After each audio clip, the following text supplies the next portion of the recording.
All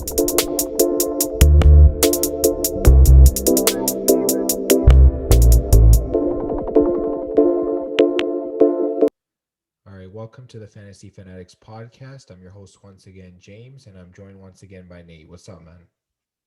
So, Today we're going to go over a recap of the Super Bowl. We're going to take a look at some wide receiver fantasy awards for this past season, and we'll take a look at some NBA and NHL pickups for fantasy, and we'll also take a look at the injury roundup for the week. So let's just hop right into it. A recap of the Super Bowl. This year's Super Bowl, it was an amazing game. Maybe not if you were a Chiefs fan, but if you're a fan of any of the teams the Chiefs have beaten along the way, or if you're a Tampa Bay or potentially a New England Patriots fan that's not salty, I think you enjoyed this year's Super Bowl. Nate, could I just get your thoughts on what you thought of the Super Bowl? well, I thought it was going to be a close game. I thought it was going to be really back and forth, and we wouldn't really know who was going to win until it was done. But it was the complete opposite. It was like a beatdown, basically. I never thought the best regular season team in the NFL with the most talented quarterback was going to get shut down like that, but that actually happened. Yeah, I know it's amazing what happened, and let's just go through the recap of the game. Tampa Bay overcame the Kansas City Chiefs by a score of 31-9. Just looking at some of the stats here, Tom Brady threw for 201 yards and 3 touchdowns. And in terms of rushing for the Bucks, Leonard Fournette 16 carries for 18 yards and a touchdown. Ronald Jones 12 carries for 61 yards. And then in terms of receiving, we had Rob Gronkowski, as you can see, got the Gronk jersey here for those watching. He had 6 catches for 67 yards and 2 touchdowns to lead the Bucks. Leonard Fournette, 4 catches for 46 yards. Mike Evans had a 31-yard catch. Cameron Brate, 3 catches for 26 yards. And Antonio Brown, 5 catches for 22 yards and a touchdown. Fantastic day for the Tampa Bay Buccaneers. What would you say went right for this offense? Oh, everything basically. Like they were able to protect Tom Brady long enough so that he could just stand in the pocket and just make the right plays basically. Like as long as Tom Brady has a good pocket, he's just going to find the open receiver.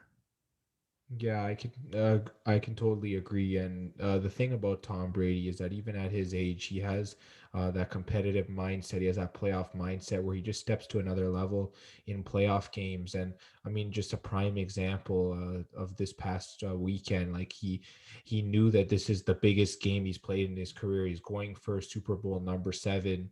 And some of his teammates are going for Super Bowl number 1, so they're even more motivated, and he just really got the whole team motivated. And as you could see from the offense, it was just a lot of the guys that he brought in that were scoring. It was Rob Gronkowski, Leonard Fournette, Antonio Brown. So he even had an impact on not just the guys in the locker room, but the guys that he also brought into the locker room. So it was just amazing to see. And then on the other side, just looking at Kansas City's offense, Patrick Mahomes threw for 270 yards and 2 interceptions. In terms of rushing yards, Clyde Edwards-Helaire had 9 carries for 64 yards. Pretty good game for him. Patrick Mahomes also rushed for 5 times for 33 yards. Tyreek Hill had a rush for 5 yards as well. And then going to the receiving game, Travis Kelce led 10 catches, 133 yards. That's a pretty big game. Tyreek Hill, 7 catches for 73 yards. Clyde Edwards-Helaire, 2 catches for 23 yards. And then there wasn't much of anyone else. So um, I guess just looking at this Kansas City offense, I do know that Clyde Edwards-Helaire played well. He only had 9 carries. I think they should have given him at least 15 carries in this game. And they definitely would have benefited from that. Because he did have a solid game. He was running hard and he was getting much needed yards. And besides Clyde Edwards-Helaire, what did you see out of this offense? It was a very limited offense in this game. I think for the most part, what I noticed is basically what you said. They weren't running the ball enough.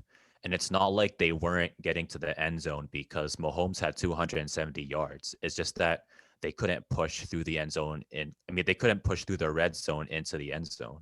Hmm. And I think if they ran the ball more, they probably would have gotten at least one or two touchdowns.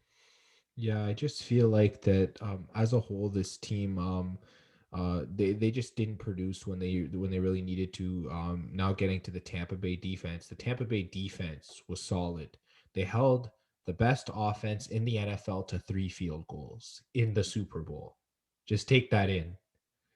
They held the best offense in the NFL to 3 field goals in the Super Bowl. That's insane just to think about. And then just looking at some of the stats, Patrick Mahomes was pressured on 53% of his dropbacks. That's insane. He was running for his life more than 50% of his dropbacks. So, like we said, coming in, the offensive line was going to be banged up. They were going to have a hard time protecting him, and that's exactly what we saw in this game. And then apparently, just before the game, it came out that Patrick Mahomes was going to have surgery in the offseason. This came out before the game started, so that even confirmed our further deductions of Tampa Bay possibly winning the Super Bowl, and it just spiraled from there. The Chiefs couldn't get anything done on offense. Travis Kelsey was that lone bright spot in receiving with 133 yards, but other than that, you didn't see the true dominance from this Chiefs offense. And then in terms of the Chiefs defense, they really hurt them because they just took too many penalties. Like I was looking at this game, in terms of Tampa Bay's defensive coverage, they were barely touching Kansas City's receivers as they guarded them, but a lot of Kansas City's defensive backs were grabbing onto Tampa Bay's receivers. They were taking penalties that, if they didn't take, then it could have been a different game. Maybe Tom Brady would have turned the ball over on downs, and then maybe Kansas City would have had another shot to, go down the field, that kind of thing. So it's just the small things that Kansas City just didn't do right in this game. We know pass protection was one of them, penalties was another, and I guess it was just game plan as well. I feel like that Kansas City didn't properly game plan for what Tampa Bay was going to do. I know they had a very easy time in the first half against them in the previous game that they had played. Like it was just pure dominance by both Patrick Mahomes and Tyreek Hill, that they probably thought, oh, we can just come in and blow their doors off again. But Tampa Bay, they switched up their coverage. I knew going into the game, Tampa Bay's not going to play that same coverage they played in the last game. Todd Bowles is a very smart defensive coordinator, and he came out with a game plan and they executed it pretty well. Yeah, I agree. If that thing about the playoffs is that it's pretty much a different game. Like sometimes you can tell, like early in the playoffs, like yeah, if they lost against to another team in the regular season, there's a good chance they're not going to win. But in the Super Bowl, and it's like Tom Brady, That's like another thing. even in the regular season, it was the fourth quarter, and then Tom Brady just flipped a switch and they almost won. And Yeah, this no. is the regular season, so you can't just like say, okay, we beat them in the regular season, we're good. Yeah, it's just one of those things too, is that Tom Brady's been there, done that. He just stepped right into that Super Bowl game, cool, calm, collected. He just went in there, did his thing that he's been doing for the past 20 plus years. Just he just stepped in there, whether it was for the Patriots or for the Bucks. He's just been doing it for 20 plus years.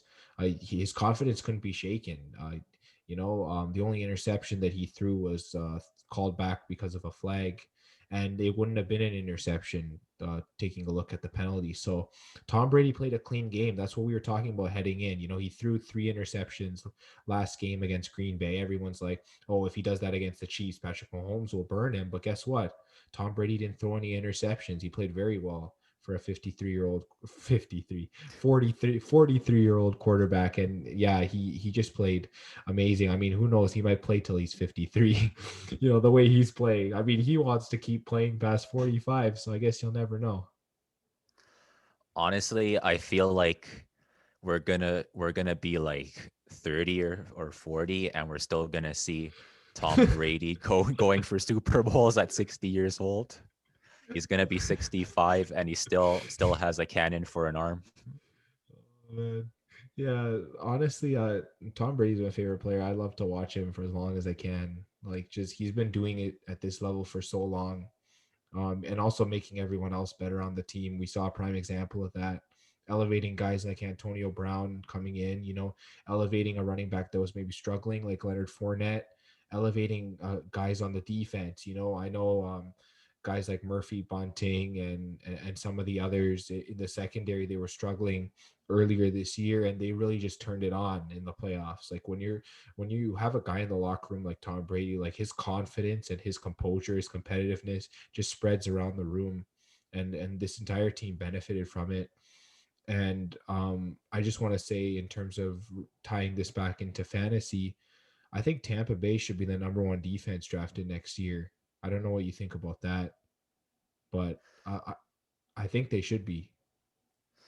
I mean, at least close to it after seeing what they just did to Kansas City.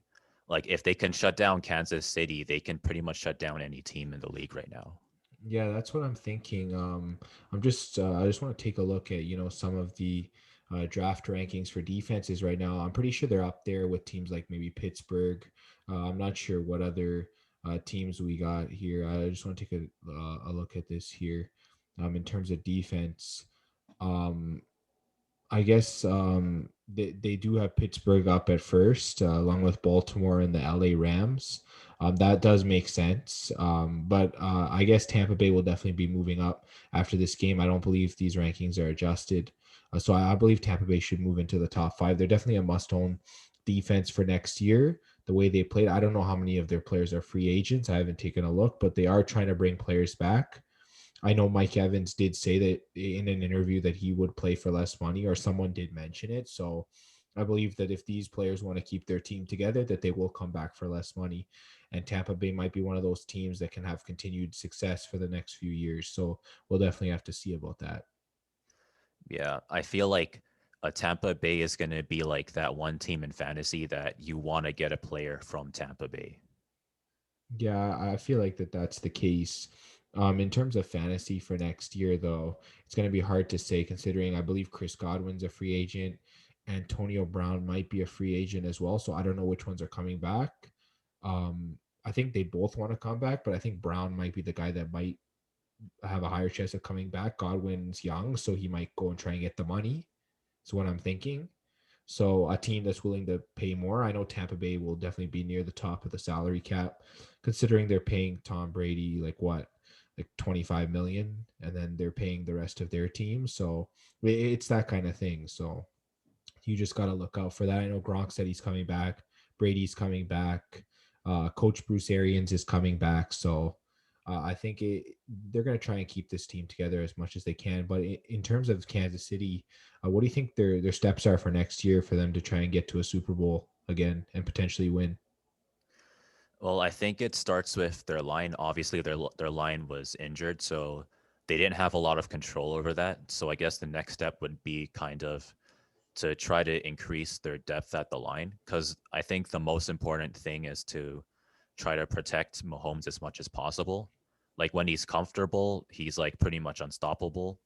But Mm-hmm. once you break the pocket down and he's forced to roll out, that's when he starts to start making mistakes. Like he started like dropping back a lot. He was running backwards. Like I don't think we've ever seen Mahomes do that. Like he's not the type of person to just start running backwards to try to throw the football, but the pocket was just not safe enough for him to stay there. So I think that's probably the most important thing.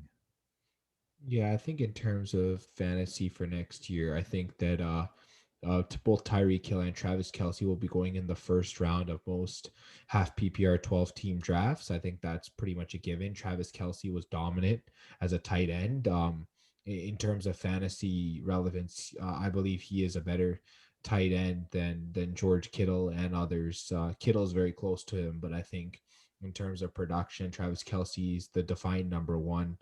And then you got Tyreek Hill as definitely a top 3 or 4 receiver going into the 2021 season for next year. So he's definitely a guy that'll be up there. And assuming that Le'Veon Bell doesn't come back, it does look like Clyde Edwards-Helaire should resume his role as the number one there. Also, I know they have Damian Williams that could come back from an opt out, so you'll just have to take a look at that. But Clyde Edwards-Helaire will probably be second round pick just thinking over, who's there, probably be a second round pick next year. And Patrick Mahomes will probably go late second, early third. I know quarterbacks are going a lot earlier now, guys with upside like a Patrick Mahomes. So he should be the first quarterback off the board as usual. And yeah, it should be a great fantasy season again next year for the Kansas City Chiefs.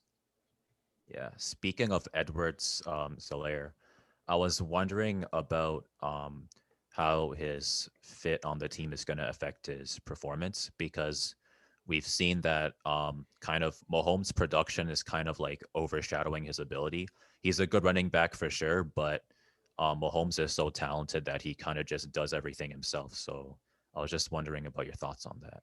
One thing that I did notice is that they were using Daryl Williams on third downs for pass catching, when I think that Clyde Edwards-Helaire did an amazing job of, like the moment he caught the pass, he could break tackles, he could do some crazy things out there. And I think that he definitely needs to be used as an all down back. And I know the Chiefs have been hesitant to use him as that. So they did bring in a guy like Le'Veon Bell, and they did use Darrell Williams, and they have Damian Williams in their system. So it's just one of those things. They just got to have faith in Clyde Edwards-Helaire. I watched him. I believe that he can be that workhorse back for them. I know people say, "Oh, he's small," but I mean, if he's breaking tackles like that, I mean, Alvin Kamara is not the biggest guy. And I mean, he's pretty much a three down back. I mean, they'll throw Latavius Murray in there here and there, but when they need a first down, he's always out there. I'll just tell you that. So if Clyde Edwards-Helaire can become that guy and he can become dominant next year, I think that they should definitely look at playing him more often on third down. They should definitely use him in all the downs. Yeah, he just seems to have that skill set, and he'll continue to round out as he continues to develop in the NFL. Nate, I just want to get your thoughts on this Chiefs defense.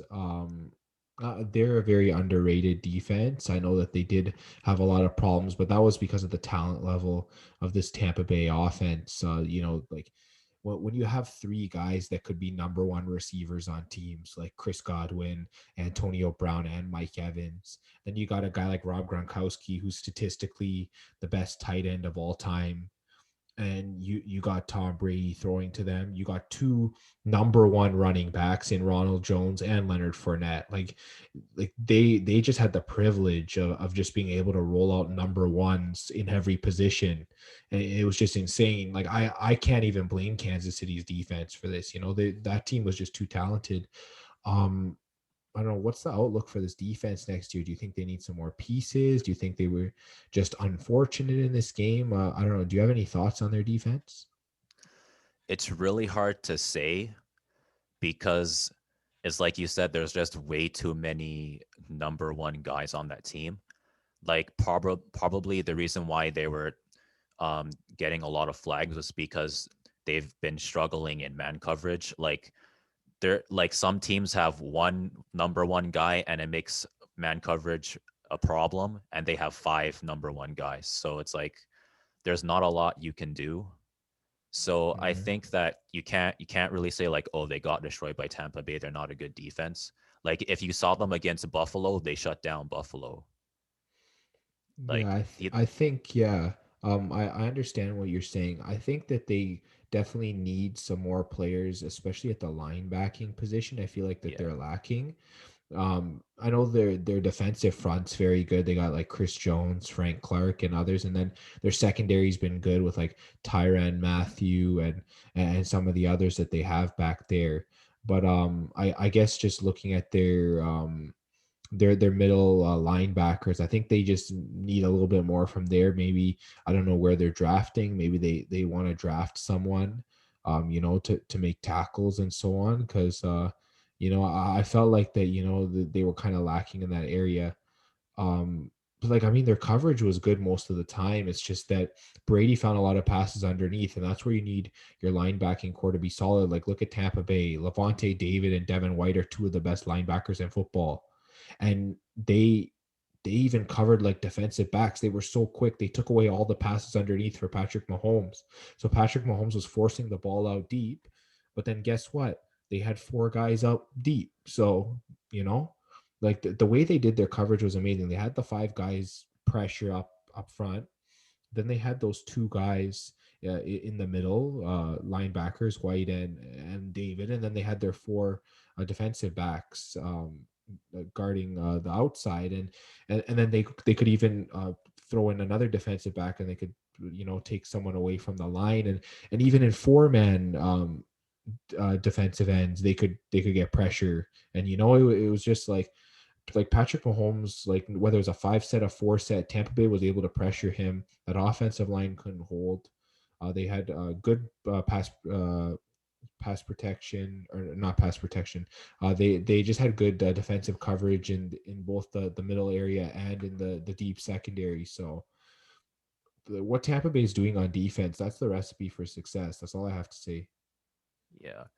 Like even like I would say linebacker is probably the most important position for Kansas City to improve their defense on. Because even when you look at their like pass rush and the way they put pressure on other quarterbacks, they do a good job of that already. It's just that they need to add in the linebackers to make it harder to do short passes, pretty much.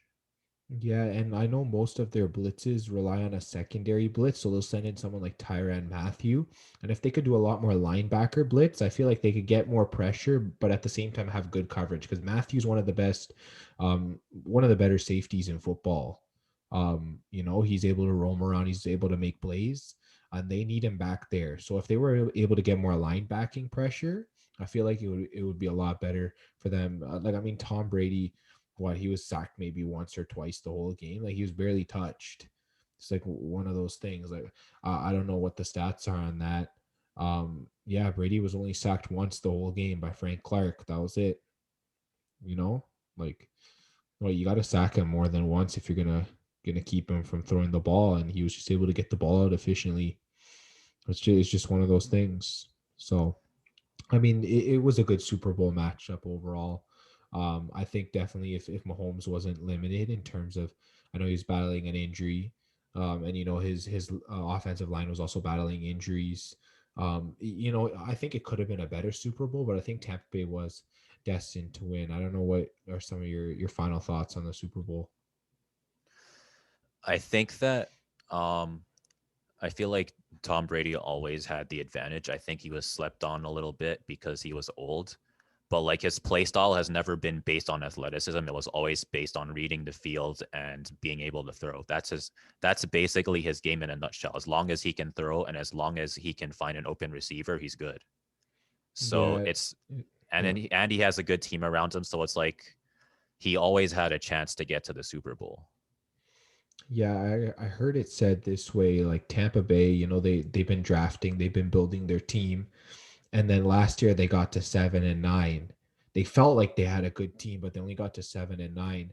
So they said, you know what, our quarterback just threw 30 interceptions last year. That's not good enough. So they went out and got Tom Brady and they dropped him into that lineup. They already thought it was a young lineup. They're like, this lineup is good. They dropped Tom Brady into that system. He brought some extra pieces to finish up everything that they needed, and then they just went full force into the playoffs. And this was a well constructed team. And now this team will be competitive for years. If Tom Brady retires, they'll just need to find another quarterback to drop in there. It's like one of those teams. I know San Francisco is another team that can sort of compare to sort of what Tampa Bay's done. San Francisco has a similar team build. I feel like that what will get San Francisco over the top, you just drop in that right quarterback. I mean, Jimmy G might be that right quarterback, or we haven't seen it yet. But if he's not, they just got to drop that right quarterback in there, and I feel like there'll be another team that could go over the top. But in terms of Kansas City, I feel like this team will be competitive for years. Patrick Mahomes is that kind of player. They're not going to have injuries every year, so they will make a run again, I believe. And I believe that this was a learning experience for everyone on the Kansas City team. Yeah, for sure. And it's like Patrick Mahomes is still young. He has like 20 years at least ahead of him. Like this, as long as he keeps improving and keeps learning, and as long as he keeps like adapting his game to the league like every year, we could probably see him in like multiple Super Bowls, just like Tom Brady. Yeah, I know he just seems to be that kind of player that's continually getting better and better, and I think this won't be the last we'll see of Patrick Mahomes, making a run. And then just before we finish up our recap, I just wanted to ask you if you could see either of these teams going back to the Super Bowl next year, and which one, and the ones that you don't think will get back to the Super Bowl. Is there a team that you think could potentially beat them next year? A team. I feel like I could kind of see Tampa Bay in the Super Bowl again. I would still consider them contenders because I just don't see any like weaknesses in this team. It's like they're good at like every single position. So it's like you have to play the game of your life just to beat them in the playoffs. And for Kansas City, it's gonna be hard. It's gonna be hard to say because I feel like that conference might be improving. There's a lot of good teams in that conference, so it's gonna be hard to say. Okay, off the top of my head in the NFC, um, I think thinking to next year, Matthew Stafford being dropped into that LA offense, going with their defense, I think they'll definitely be a contender. You see Tampa Bay as a contender. I see them as a contender as well from the NFC. I could see Green Bay taking a dip because Rodgers was playing at his top level this year. So unless he finds a way to have another MVP season, I don't know that they'll be a contender, but we'll have to see. I could also see a healthy San Francisco team be a contender because remember they were the number one team um, last season Right. before the injuries, and the injuries hit the whole team. Mostert, Garoppolo, Samuel, Kittle, Bosa, Solomon Thomas, like it hit everybody. Sherman was out for a bit. That whole team was banged up. Like their whole team, and I think that that team, if they're healthy, they're definitely a contender for sure. So I think if just off the top of my head, I don't know who the quarterback for the Saints is going to be. I don't know whether San Francisco is going to get another quarterback, whether Prescott's going to stay in Dallas. Like there's different questions in the NFC, but in terms of just looking at the outlook right now, those are the three teams I could come up with in the NFC just off the top of my head. And then in the AFC, just looking at it right now, I think it's just Kansas City's spot to lose in the Super Bowl. That's how I see it. I mean, there are teams getting better, but I don't think just looking at it right now, there's no team that's beating Kansas City in my mind. I mean, unless Cleveland like really makes a big push, and maybe if Buffalo gets a couple pieces on defense, but other than that, or a Baltimore somehow finds a way to get over the hump because I know they've been struggling with that. I know Pittsburgh has a lot of internal locker room issues, so I'm not sure how that's going to work for them. They did have a very good season, so and then Indianapolis Colts are just a quarterback away from going to the Super Bowl. So okay, out of the teams that I could see definitely being able to beat the Chiefs, I think the Colts will definitely be the first team on my list, and that's pending on who they get as their quarterback. But other than that, I think Kansas City, in my mind, has a higher percentage of going back to the Super Bowl than Tampa Bay, just considering that the AFC doesn't seem to be as many teams that could take them out. I feel like in the NFC, there could be some teams like the Saints were a tough matchup for Tampa Bay. Like, let's not kid ourselves. They lost twice to the Saints this past year. And if you drop a quarterback in that Saints team, they could go to the Super Bowl, like the right quarterback. I don't know whether it's going to be Taysom Hill or Jameis Winston, but if you drop the right quarterback in there, yeah, I think they can go to the Super Bowl. I guess that's fair.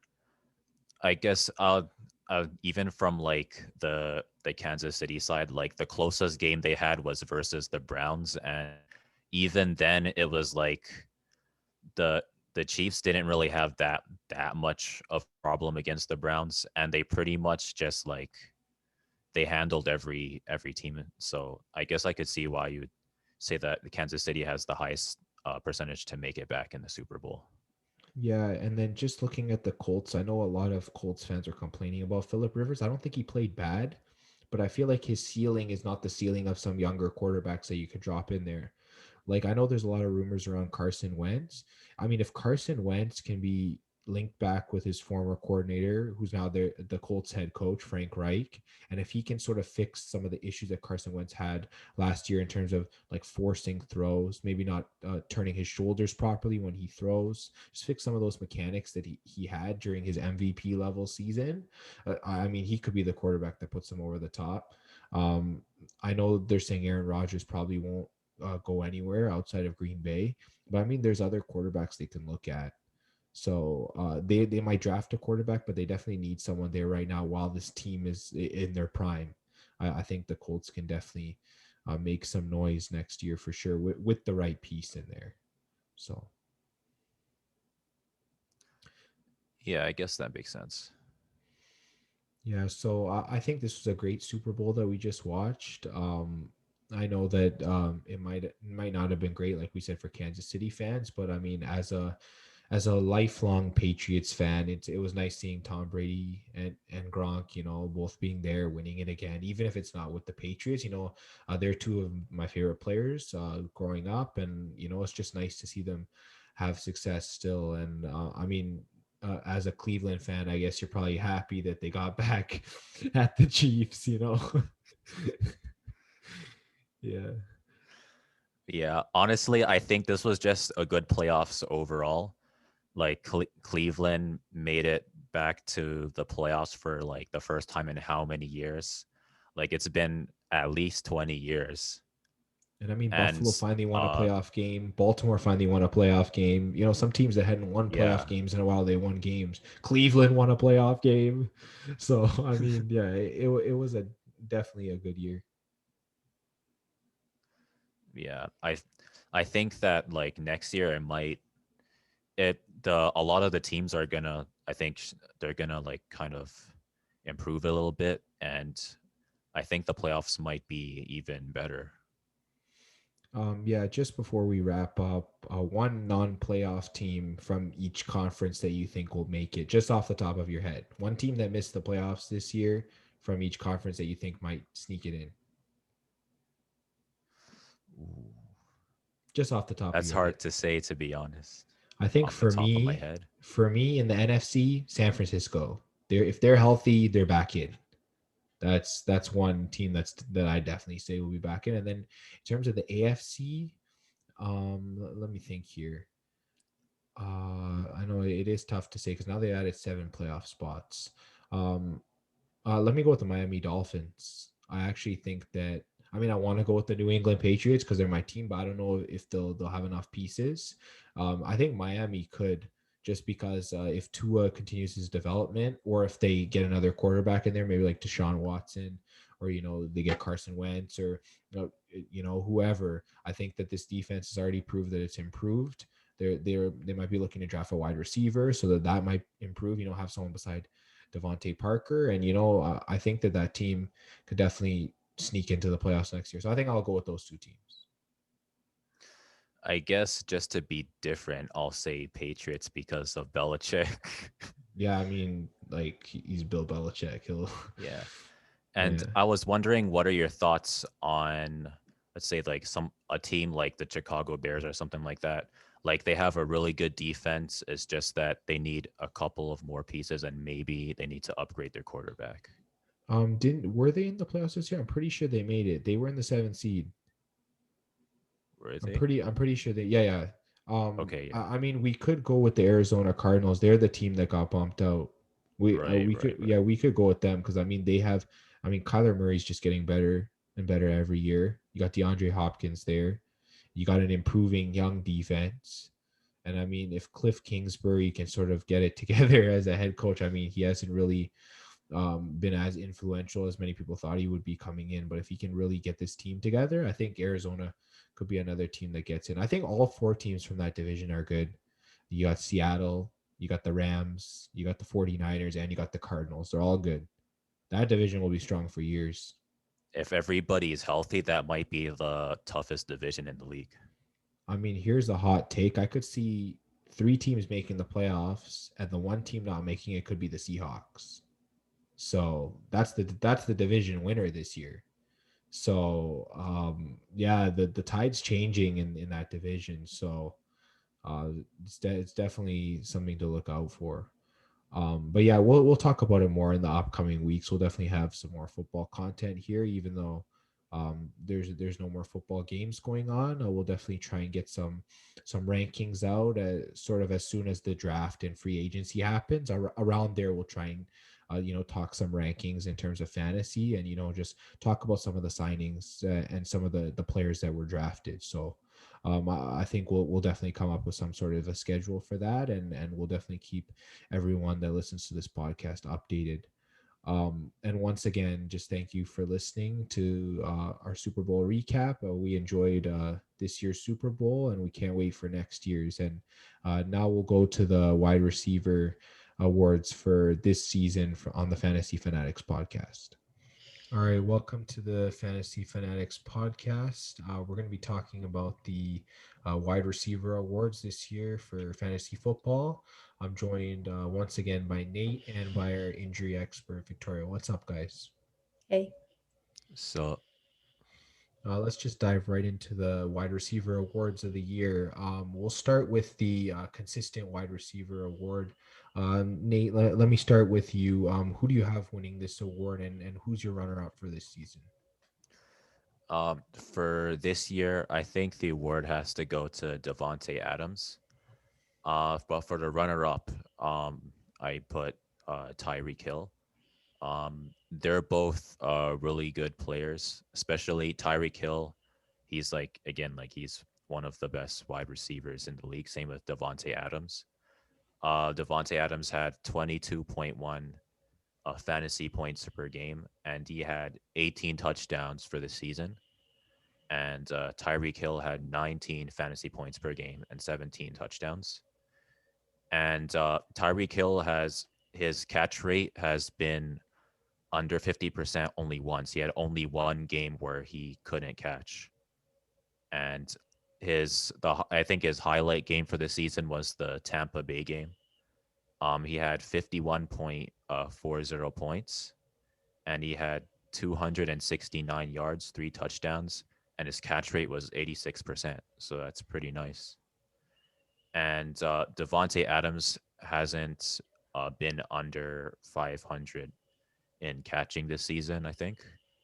And his fantasy points per game is the same as his playoffs points per game. So that's really impressive. Yeah, that is very impressive, actually. Both receivers are well deserving of the award, but definitely Devonte Adams, his consistency was very good this year. Going to the wide receiver of the year.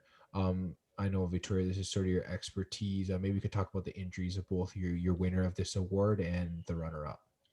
Yeah, so I'm just going to begin with my winner, and that's Julio Jones. He averaged about 13.4 fantasy points per game. So all season, Julio Jones struggled with a nagging hamstring injury. He first got it in week 1 and then aggravated it in week 2. And pretty much from there, he was playing almost every other week. And some weeks he would be there, some weeks he wouldn't, because of this nagging hamstring injury, which I'm sure first started out as a minor hamstring strain and then later became more of a second degree, more chronic type hamstring strain. And so because of this, it was bothering him all season. And then the final about 4 games of the season, he was not present at all. He was completely out for those. But even in the games that he did play, he had 51 receptions, 771 receiving yards, and 3 touchdowns. So when healthy, we can obviously see that he's an excellent wide receiver for the limited games that he played. And so that's why he gets the injury wide receiver award of the year. My runner up is Kenny Galladay. So he averaged about 11.2 fantasy points per game. He really struggled with injuries this year. He first opened the season sustaining a hamstring injury, but that one only lasted a couple weeks. So most likely it was just a minor first degree hamstring strain. And then in week 8, he sustained a hip injury that they have not since revealed much information regarding it. And he missed the rest of the season with it. So that kind of suggests most likely it's something that's going to require surgery, but they haven't really given us an announcement for that. So in that case, he did miss a huge chunk of the season. He only played 5 games, but within those 5 games, he had 20 receptions, 338 receiving yards, and 2 touchdowns. So that's obviously really good points for just 5 games. Yeah, and just a disclaimer for this injury of the year, for all the injury of the year awards, it's 10 games or less. So they had to be performing at a high level in 10 games or less. And as usual, we go by half PPR points. Let me get to my first award for this season for wide receivers. I'm going to be going with the waiver wire wide receiver of the year. This is sort of a wide receiver that maybe was not drafted in at like maybe 50% of leagues. Maybe he was not, these receivers were not in the top 60 wide receivers total. So if each team had about 4 or 5 wide receivers, these guys would have been most likely on the waiver. So I'll go with my winner first, and that's Corey Davis of the Tennessee Titans. Fantastic player. He was a high touted player the last couple of years. I just really didn't seem to be panning out for the Titans. They were about to part ways with him, but they did leave him in their lineup to start the year behind AJ Brown as a wide receiver too, and he produced 11.7 fantasy points per game, 5 touchdowns. He really exploded this year, and he was definitely one of the must adds in the first few weeks of the season. I know he did have a couple dud goose egg games there throughout the season. Some fantasy managers were not impressed with, but overall, I mean, if you're putting up over 10 fantasy half PPR points per game, that's solid for a wide receiver. Those are must own wide receivers, and Corey Davis definitely did that. My runner up is going to be Cole Beasley from the Buffalo Bills. He just sort of became that second wide receiver for the Bills behind Stephon Diggs. And I know we will mention Stephon Diggs later in the awards, but Cole Beasley was fantastic. He averaged 11.1 fantasy points per game. He did have 4 touchdowns. Some games he had like between 10 and 15 catches. Like, it was just amazing. He would soak up targets there in the slot for Buffalo, and he was just sort of that security blanket underneath for Josh Allen. So Cole Beasley a lot of times was on the waiver wire near the beginning of the year, but then he got picked up and he got utilized. So he's definitely my runner up for that award. Going back to you, Victoria, for the rookie wideout of the year, who's your winner, and sort of who's your runner up? So the winner of the rookie wide receiver of the year would be Justin Jefferson. So he averaged about 14.2 fantasy points per game, and he was truly a star this year. He had 88 receptions, 1,400 receiving yards, and 7 touchdowns. His 1,400 receiving yard numbers actually broke rookie records, and he made it into that top receiver spot on his team. So he's definitely like a very solid receiver for your fantasy team next year. And you'll definitely probably see him in that top 10, top 15 receivers to be drafted within the league. And then my runner-up is Brandon Ayuk. So he averaged about 12.9 fantasy points per game. So he had an exceptional first year in the league. He had 60 receptions, 748 receiving yards, and 7 touchdowns. With George Kittle sustaining a knee injury and a fractured foot, and Deebo Samuel also with a broken foot injury and then a hamstring injury, Brandon Ayuk had that increased opportunity to shine and to get more looks his way, and he really did shine. So he showed that he was good enough to be that second spot receiver in your league. So when you're drafting your team and you're trying to take like a second receiver, he'd probably be a pretty decent second receiver for your team. Yeah, I definitely agree with those top rookie receivers. I know Justin Jefferson sort of established himself as one of the top receivers in the game, and Brandon Ayuk has been definitely very solid for the 49ers going forward. Nate, let me get back to you for the playoff wide receiver of the year. Give me your winner and also your runner up.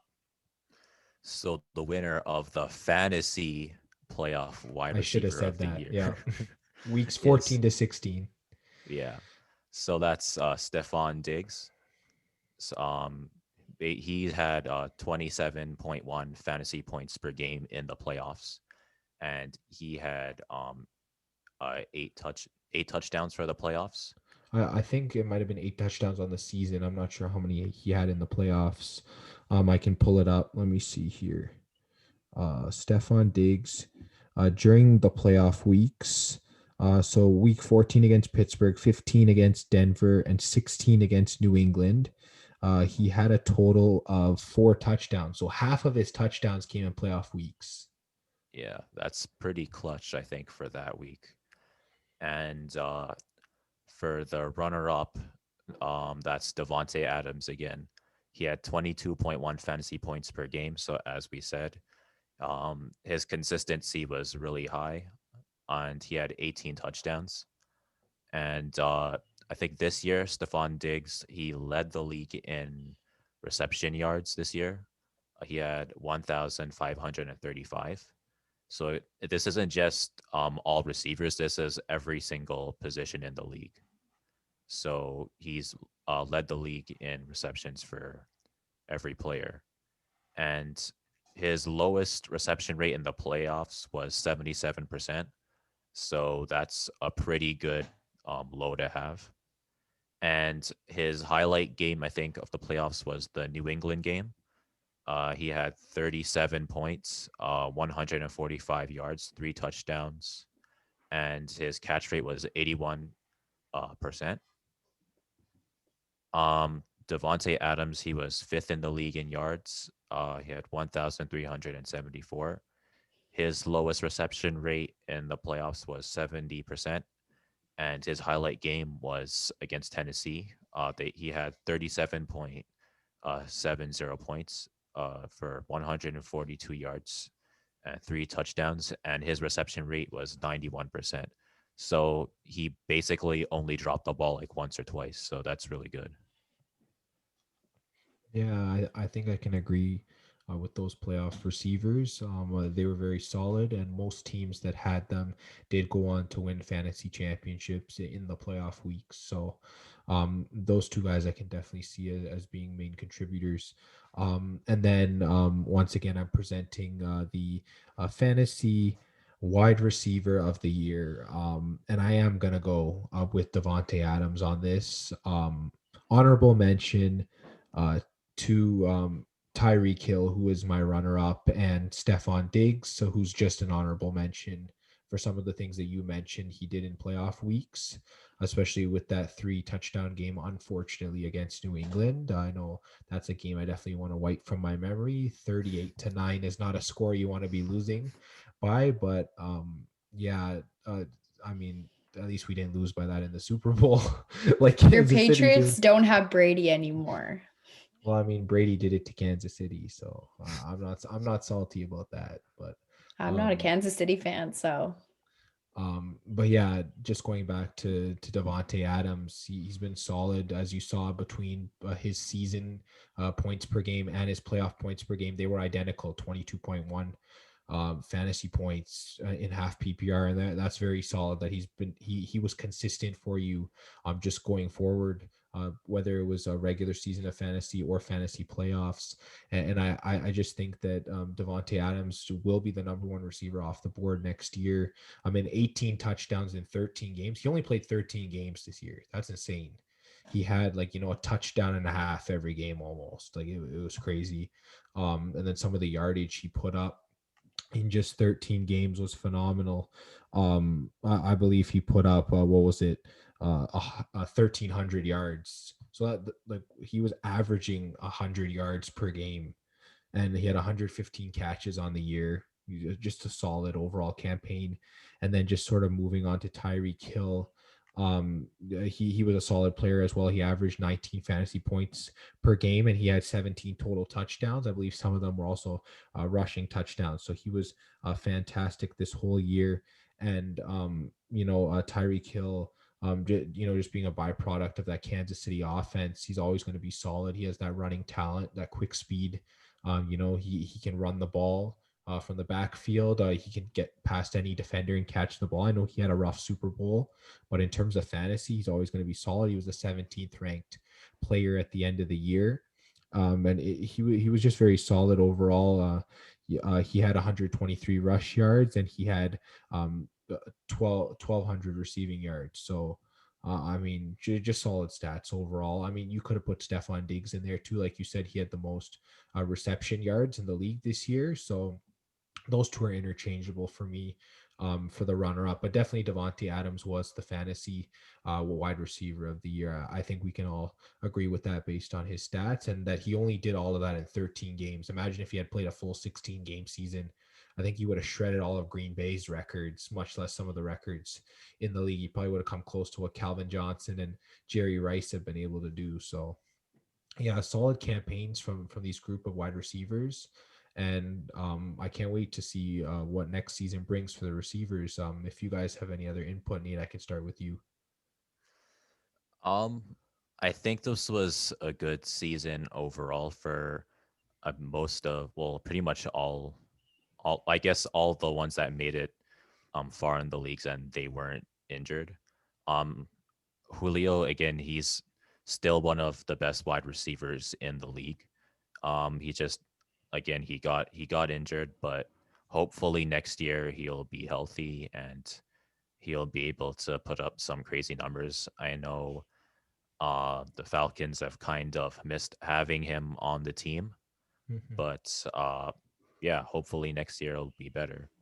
And yeah, for Devontae Adams again, he had an amazing year, and I know Aaron Rodgers must really like this guy because he's throwing the ball to him a lot and he's catching a lot of touchdowns in the end zone.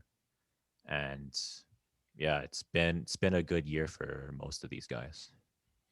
Yeah, and I know, Victor, we didn't mention Michael Thomas in the injury wide receivers because his stats sort of weren't where they were at, but he was the number one receiver taken off the board in most leagues this year. And I know he dealt with a high ankle sprain. I know you talked about him also near the end of the season. I believe he dealt with another injury. So that was another big time receiver gone to injury. Mhm. I guess this year had a lot more injuries just because of the whole preseason, no training camp, that kind of thing. Yeah, not having a training camp can really impact the entire team because when you're in the off season, for example, so let's just jumping back to COVID in general. COVID took everybody by surprise. It was not something that any of these football teams had prepared for, and because everyone was in lockdown, a lot of these teams will have very structured workouts, but then gyms are closed, certain things aren't happening, so workouts kind of get messed up. So that kind of began the series of why there were a lot of injuries. And then you move into, oh, we're going to have a season, but not really any preseason games, any proper training camp. Of course, you're going to get tons of injuries out of that. So just those reasons, obviously, is why we saw so many more injuries than most years that you see in football. Yeah, and I think the top four receivers off the board being Michael Thomas, Devontae Adams, Julio Jones, and DeAndre Hopkins all dealt with whether it was major or minor injuries at some point this year. So it definitely tells you what kind of a season we were dealing with. And I believe Odell Beckham was the fifth receiver off the board, and we know what happened with his season as well. So Yeah. it's just like one of those things. Taking a receiver regardless this year was a struggle. Devontae Adams in the 13 games he played definitely proved he was the best receiver in the league this year. And I guess moving forward, there's a lot of talented young receivers. We mentioned Justin Jefferson. You got guys like DK Metcalf. You got AJ Brown. We also mentioned there's a number of guys. I think the league is in good hands moving forward.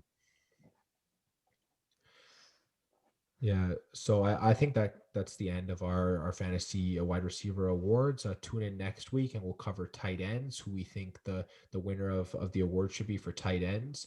I know there's one main tight end we all know, it's Travis Kelsey.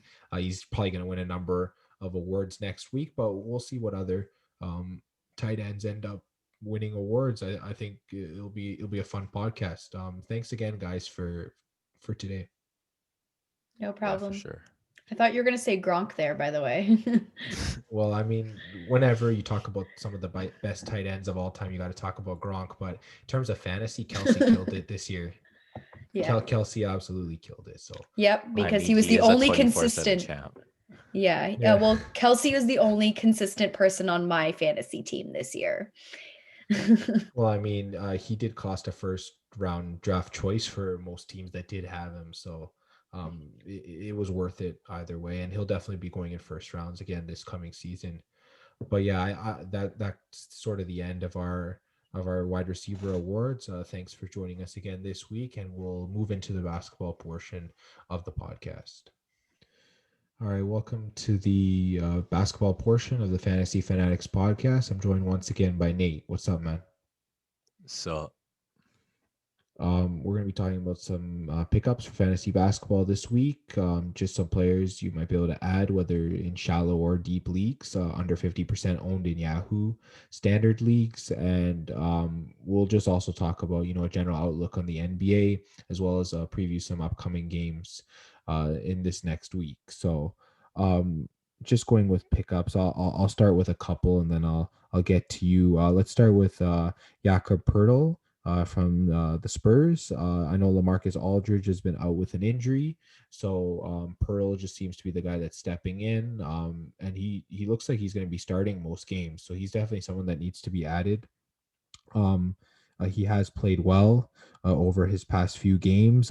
He went 14, 11, and 4 blocks in one of his recent games. So fantastic stats. In terms of field goal, he'll never hurt you. He's always over 0.5. And then when he gets to the free throw line, he's hit or miss, but in a starting role, he definitely should be over 50% roster. He's only 43% rostered as we speak. So definitely add Jakob Pertl to your roster. Another guy that's maybe a deeper look would be Doug McDermott. He's just been playing really well as of late for the Pacers. He's only 15% rostered in Yahoo leagues. He's dropping around 15 points a game, adding about 6 rebounds per game, about a couple assists, maybe a steal here and there.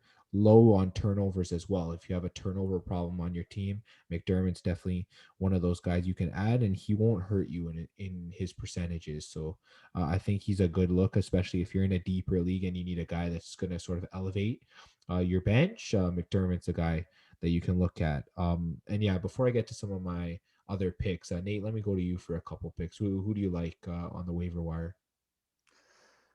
so right now, I guess somebody who's in a more shallow league, I would say someone like Lou Williams. I know he's been taking a dip this season, but so far his scoring has started to improve a little bit. His last game he scored 23 points, 5 rebounds, 5 assists, 2 steals. And one stat that he's been consistent in throughout most of the season is in assists. He usually gets 3 or more assists every game. He's getting decent minutes. His free throw percentage is decent, and he gets at least 1 or 2 threes every game. So if you see him on the waiver, you pick him up, and he should be pretty good for you. And I guess for a center, I guess Ivica Zubac, he's a pretty decent center. He's 30%, 7% rostered right now. Um, he's averaging 8 points, 6.6 rebounds, and 1 assist. And his last game, he got a double double on 60% field goal. So he's been pretty good over the last few games, and he has looks like the Clippers have a decent schedule this week. So I think he should be able to get something done. So you should pick him up as well. Yeah, those sound like pretty good pickups. Just solid players overall. I want to look at Kyle Kuzma from the LA Lakers, and with AD looking like he has an injury and he'll be out for, I guess we don't know how long. We'll get to that on the injury report, but in the first game without AD, Kyle Kuzma doubled. He'll be getting at least 25 minutes a game, I assume, as it has looked like that. And 2 blocks, that's pretty good. I know sometimes he's turned the ball over a little bit, but he usually won't have more than 2 turnovers per game. So if you can handle that, I think you should be okay. He's definitely going to have volume with his potential starts. So I mean, whether he's starting or coming off the bench, it looks like he'll be getting around 25 minutes. He's only 37% roster in Yahoo leagues. So you probably should add him up, because Kuzma is the kind of player that could have an explosion game and then he'll be gone off your waivers. You want to make sure you grab him before that big game happens for Kuzma. Just looking at a couple other pickups I have, Kendrick Nunn from the Miami Heat. He's 40% rostered. He's been added over 15% in the last week. So he's definitely someone that's been added a lot. He's just been, playing over 30 minutes per game the last 3 games. He's been averaging almost 20 points a game, averaging around 5 rebounds, around 3 assists, around 1 steal per game. His percentages, especially on the free throw, have been very good. So he's definitely someone that you can take a look at. With Dragic out, Avery Bradley's been out as well. So he's definitely someone that should be picked up in leagues. And just one more pickup. I'll look at Josh Jackson from the Pistons. He's 42% only, over 25% added in the past week. So he's definitely one of the hot ads right now. He's just been very stellar. Lately, he's been playing over 25 minutes per game. He's been averaging almost 20 points a game, over 6 rebounds per game, around 4 assists per game, around 2 steals per game. Fantastic. He's averaging at least 1 block per game. His turnovers have been a problem. He's been between 3 or 4 turnovers on average, so that might be a little tough to deal with. But his percentages are amazing. He'll either go, usually over 50% on free throws, and usually over 50% on field goals as well, which is very good. So Josh Jackson's definitely someone, if you're looking for a guy. He might not be available in most leagues now. I know 42% could go up from when this podcast is up, from when we're recording. So that might be an issue. But while Josh Jackson's available, he's definitely a must add for fantasy. Nate, who are some of the other guys that you have for pickups? So I've got three more guys. Most of them are deep roster picks. So first I got Daniel House Jr. Uh, so far this past couple of weeks, he's had some very good stats.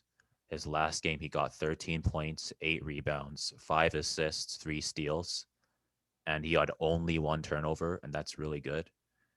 His minutes have been increasing. Um, Earlier in the season, he didn't get any minutes. Now he's getting like over 25 minutes a game. His last game, he got 34 minutes. So the team is really trusting him now.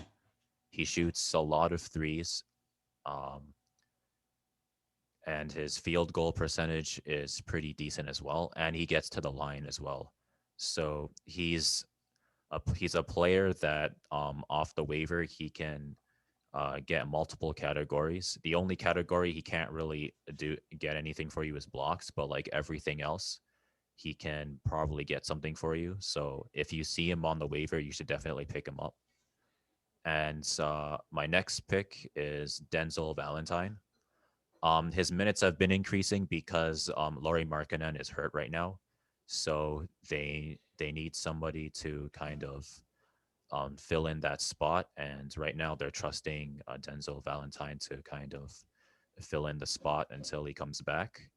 And his uh, last game, he got 11 points, 6 rebounds, 1 assist, 3 threes. His field goal percentage wasn't that great, only 30%, but he had decent minutes. So I think with the increased minutes, his volume will increase, and he'll be able to get better. He'll be able to get good stats for you until marketing comes back. And for my last pick, I have Jalen Brunson. He's more of a deep league pick. He's about 4% rostered, but he's been pretty consistent. Um, I know he's had a bit of a dip for his last couple of games, but for this season, he's had 11.2 points, 3.1 rebounds, 3.5 assists. So for a player that's only 4% rostered, I think that's pretty Solid. good. Yeah, that's Yeah, very solid. and he gets decent minutes. He's the quarter. I mean, he's the point guard off the bench for the Dallas Mavericks. So it's like um, he gets decent minutes, over 20 minutes a game. So again, he's probably going to be on like almost any league. So if you Pretty need much, yeah. like a point guard or a shooting guard, then you should pick him up because he has dual eligibility too. So Yeah, for Yeah, sure. those Yeah, are yeah. those are some solid pickups. And then just looking at the NBA, the way it's shaping out in terms of standings, we see the Miami Heat making a surge. They've won three in a row. They've moved up to 10th in the East, as well as the Raptors. Playing pretty well. They won six out of their last 10, moving into the eighth spot in the Eastern Conference. I just have a question for you. Do you see both of these teams making the playoffs? Do you see one of them making the playoffs? And if only one of them or none of them, which ones do you see not making the playoffs? I definitely think the both the Raptors and the Heat have the potential to make the playoffs. I think we have to keep in mind that the Heat have had some injury issues. Avery Bradley's been hurt. I believe Jimmy Butler's been hurt. They've had a lot of guys who are hurt. Dragic too. Dragic is hurt too. So they've been playing with kind of an incomplete roster right now, and they're still 10th. So when they get all their guys to come back, they'll definitely be able to make a playoff push. And for the Raptors, they've had a really slow start uh, for this season, but it looks like they're kind of finding their rhythm. So I think as long as they can kind of continue the trajectory that they're on and continue to play some really tough games like the game they had against the Nets, I think that they should be able to get in the playoffs as well. Yeah, and just taking a look at the Western Conference, the San Antonio Spurs are continuing to surprise me as a fan. I expected, at best maybe seventh or eight in the West, but they're actually in fifth spot in the West. They're playing very well. They've won six out of their last 10. And they have a 3-0 record against the Eastern Conference, which is actually less games than a lot of the teams in their conference have played against the East, which means they have a lot of Eastern games coming up, which could be very, very beneficial since they have been winning them. So that's one thing to look forward to for all Spurs fans out there, including myself.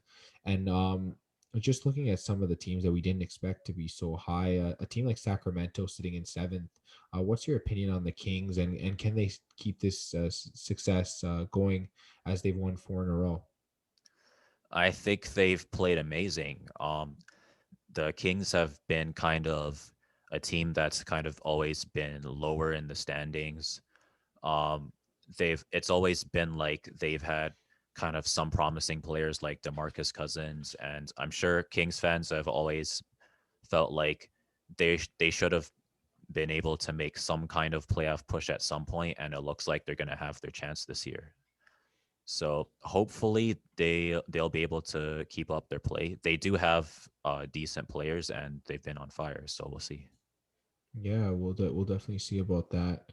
And what about teams like Houston or Dallas that are sort of sitting a little further out? Maybe even Golden State, who's sitting in ninth, and then also Denver, who's dropped down. They've lost three in a row. They're in eighth. Some of these teams, do you see any of them getting into the playoffs, and maybe which ones out of those four? It's gonna be really tough. I think this Western Conference has been well. It's always a tough conference, the Western For Conference, but I sure. think it's been even tougher. Uh, Steph Curry has been putting the team on his back, so there is a possibility that as long as he's healthy, that they'll be able to make it. Keyword being if he's healthy. Yeah, for sure. The Mavericks, I'm not really sure.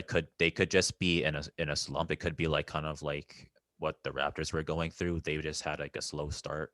So maybe the Mavericks might just be like in a bit of a slump. They just need to find their rhythm and they'll be able to make a push.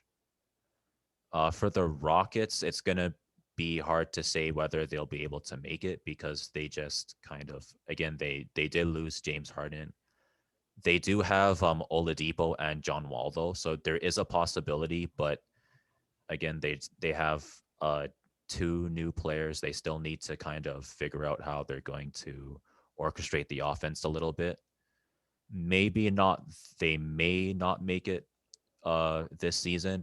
Next season, I think they will, but I'm not sure about this season. Yeah, and just looking at some of these teams, everyone above Dallas has won five or more out of their last 10 games. So Dallas only winning 3 out of their last 10 games. It's going to be very tough. They have won 2 in a row. Porzingis has looked really good in those 2 games. So I feel like Dallas can turn it around. I actually feel like Dallas can turn it around more than the Rockets. I have more faith in what Luka can do for that team. That team started getting into rhythm. They had COVID issues. That's I think what dropped them down. They had a lot of guys out for COVID. So I think, as this team gets healthy, they can definitely move up.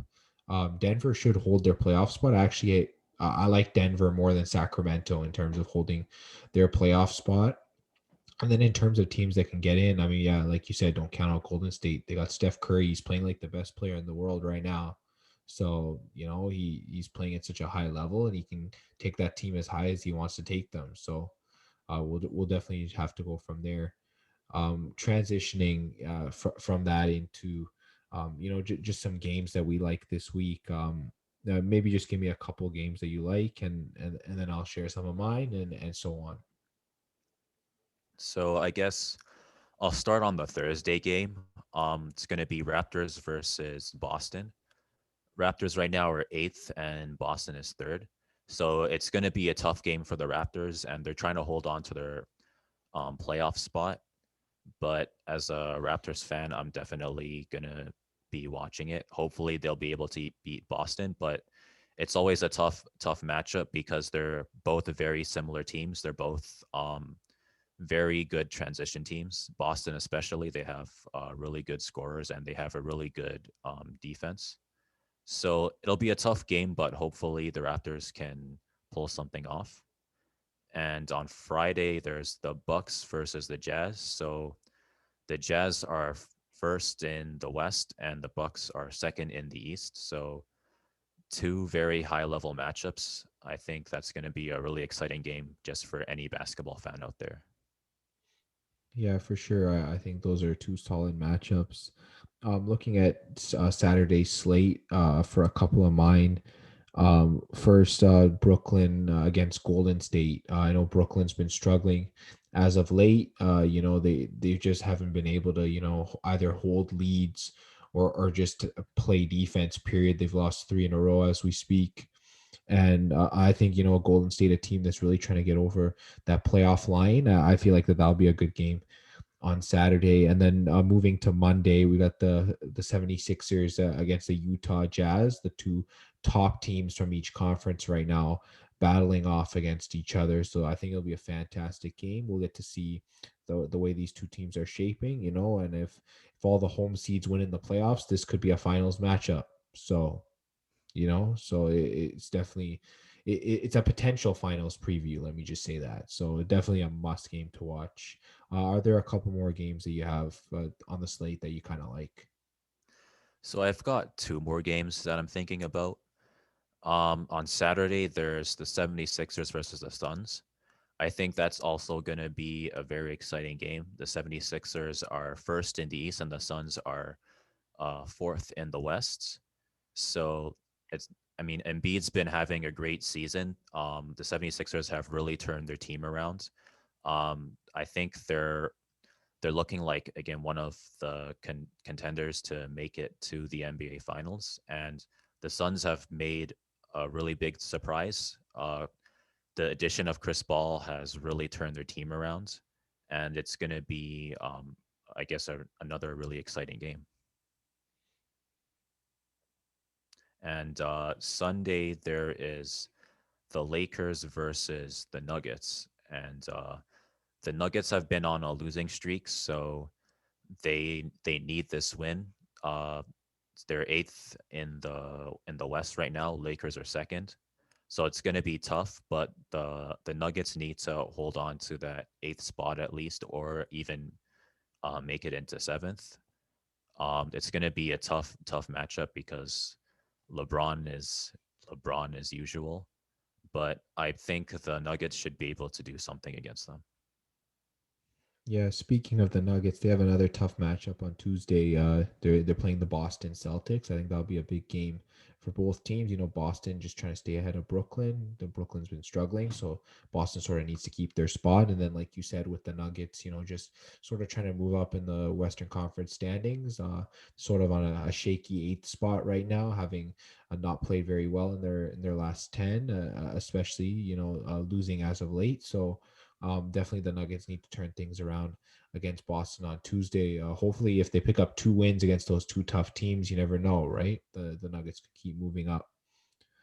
And then another game on Tuesday I like the Toronto Raptors against the Milwaukee Bucks. I know that was definitely a big playoff matchup over the last couple years when the Raptors were on their playoff run. That was definitely a big head-to-head matchup. It's always a big matchup when those two teams battle. So I feel like you were saying how the Raptors really need to get up another eighth seed team this time in the East, the Raptors, and they really need to get up the standings. Atlanta's in their way, Charlotte's in their way. They need to keep moving up. They need to keep getting wins. So for them to do that, they got to take down Milwaukee. Milwaukee's a tough team to beat. So both teams are going to come to play, and we'll see what happens. But yeah, those are the matchups I'm sort of looking forward to this week. Are there any last thoughts as we wrap this portion up? Um, I guess as a Raptors fan, I'm hoping that these are like again the Bucks and Boston. Those are no teams that you can sleep on. So I'm hoping if they can at least beat one of those teams, I think that's going to be a good sign for them in their kind of their postseason appearance. So hopefully they can get at least one win. Yeah, and I'm just hoping, as a Spurs fan, it's been tough the last couple years. I'm just hoping that they can keep this momentum going. I know DeMar's been playing out of his mind. He's definitely an all-star. So anyone that's listening and they're voting for the all-star game, please vote DeMar DeRozan into the all-star game. I'm saying this right now. He's definitely someone that needs to be in there for the way that he's been playing. And then I guess with LaMarcus Aldridge being out, it's definitely going to be tough. But I really like the way the Spurs are playing. So I guess we'll just see what happens over this next week, and then I guess we'll talk more about it next week. Yeah, vote Demar. Vote Demar. Let's just say it again. Thanks for listening to the basketball portion of the Fantasy Fanatics podcast. And now we'll transition into the hockey portion where we'll talk about some NHL pickups and some other things. Welcome back to the hockey segment of the Fantasy Fanatics podcast.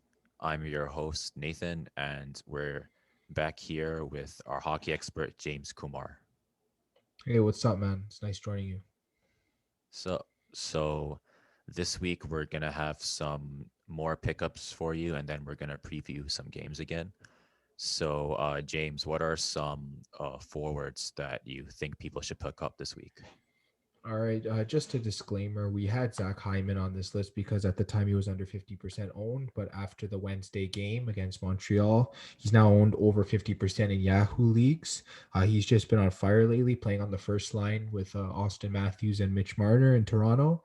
He had a goal and an assist on Wednesday's game against Montreal, along with 3 shots and 3 hits with a +2 plus minus rating, which is fantastic. He's been at least +2 in his last 4 straight games. That's insane.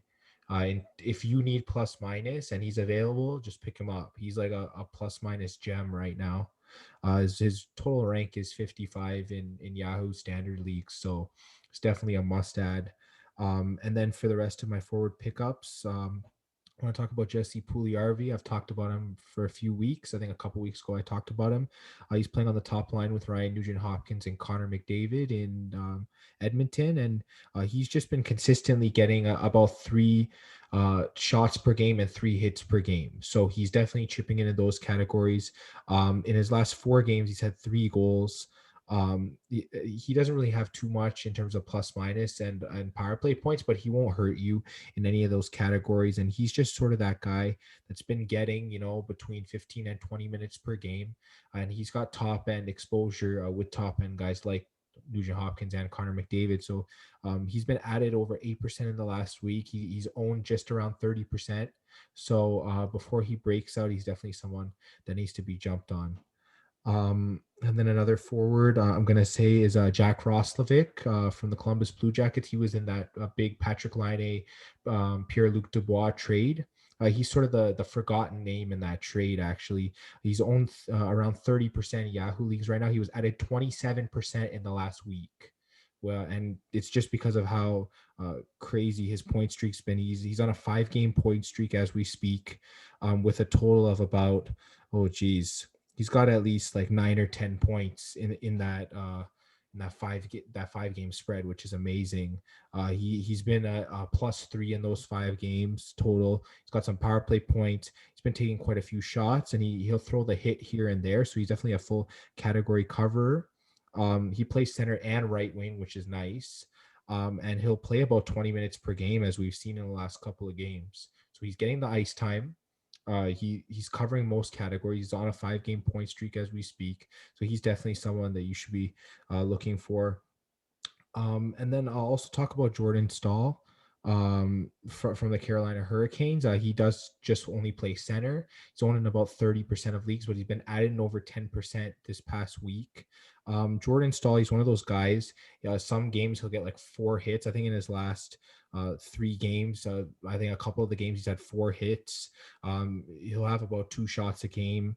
He'll chip in both goals, assists, plus minus, and power play points, which is fantastic. So maybe if you have a center that's injured, or someone that's out on the COVID reserve, maybe like a Nathan McKinnon.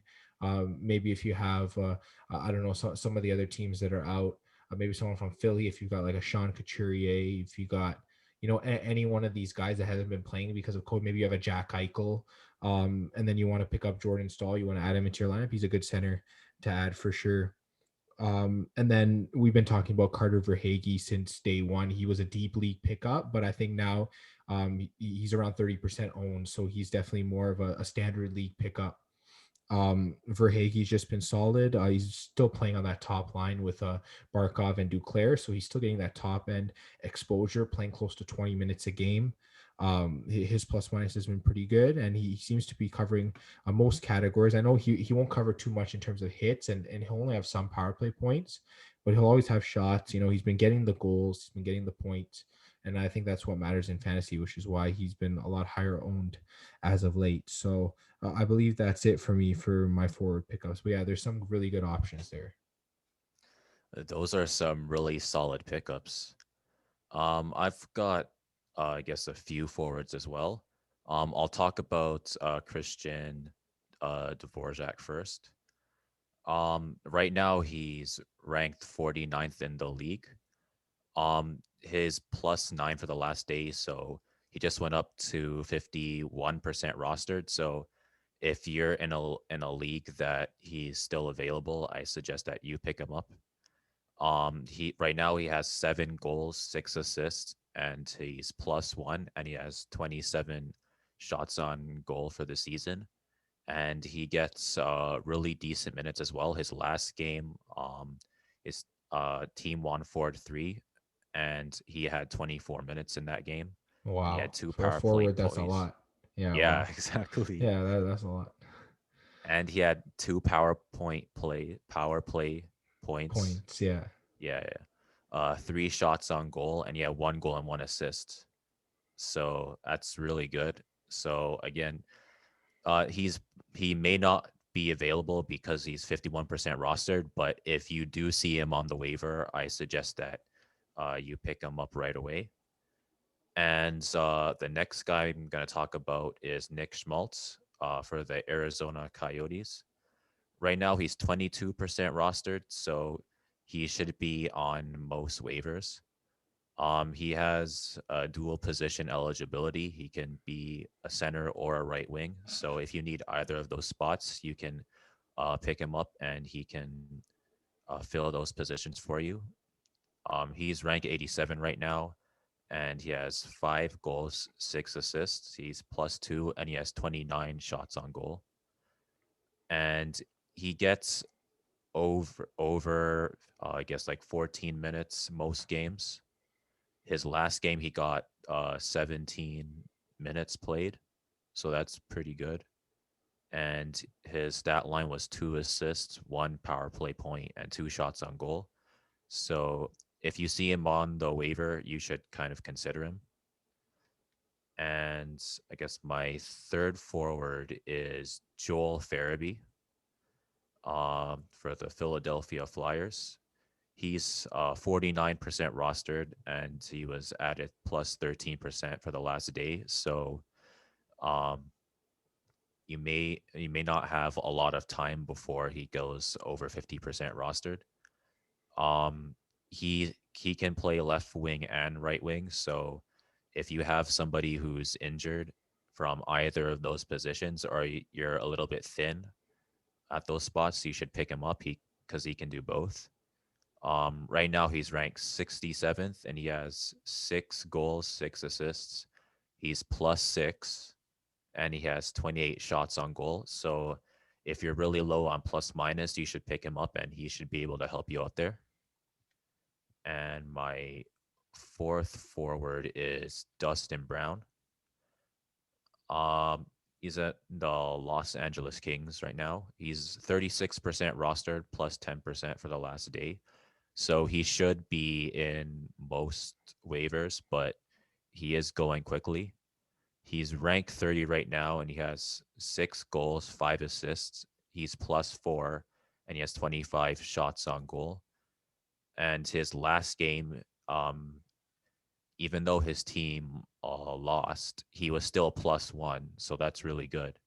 And he had 20 minutes played, and he had 2 goals, 1 assist, 1 power play point, 4 shots on goal, and 3 hits. So his team isn't doing the best right now, and he's still getting decent power. I mean, decent plus minus.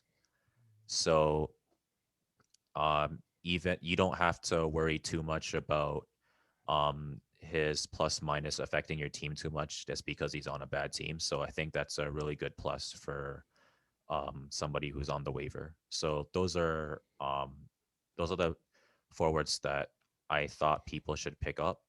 So I guess we can move on to defense. So what are some guys that you think people should pick up? Yeah, you were mentioning Dustin Brown, and I've noticed that over his past 3 games, he's had almost 4 hits every single game, and Yeah, yeah, especially teams that are struggling with hits. He's definitely one guy to add. And I guess transitioning on hits, I'll go to Radko Gudas. I know I added him in one of my leagues this past week. And the reason I did is because of his insane hit statistics. Like, we'll look at some of his other categories in a sec. He's 14% owned, added over 7% in the last week. I'd say in his past 5 games, he's had at least 5 hits, which include games of 10 hits and 9 hits, which is insane. Those are insane stats. I actually owned him for the 2 games that he had 6 hits, which is fantastic. This week I'm leading in hits, and Gudis has played 2 games for me, and they've both been great. So, and he's also been putting the puck on the net. He's averaging 2 shots a game in his last 4 games. And yeah, although he doesn't play much on the power play, that's one category that you're going to have to punt sort of while you're playing him. But his plus minus has been solid. He's been +3 or so in his past few games. And he'll get the odd goal and assist here or there, but he's playing around 20 minutes a game, which is good exposure. And Florida has been playing well, so his plus minus should still stay pretty good. And then with the shots and the hits, I mean, he's not really hurting you in fantasy. With his hits, he's actually a benefit. He's one of those specialty guys, which is why a lot of people are adding him. So Radko Gudas, go ahead and add him up. Another guy is Jacob Slavin of the Carolina Hurricanes. He's 43% owned right now. He's more of a steady type of guy. He'll get like about 2 or 3 hits a game, which is not bad. He'll get at least a shot a game usually. His plus minus usually some of the best in the league. He's usually a +1 almost every game. And then he'll have the odd goal and assist here and there. So I mean, he's not like an immediate pickup, but if you're looking for a guy that's going to sort of be consistent over the year, I guess Jacob Slavin is sort of the definition of that kind of defenseman. And then I guess just one other defenseman, more of a deep league ad would be Evan Bouchard of the Edmonton Oilers. I know he was just called up at the beginning of February to play on the team, and since then he's just been playing great. Um, in his 4 games that he's played, he's had 2 points. He's had an even plus minus. He's had an average of 3 shots a game, and he's had an average of 1 or 2 hits per game. So he's one of these guys that his ice time slowly building up.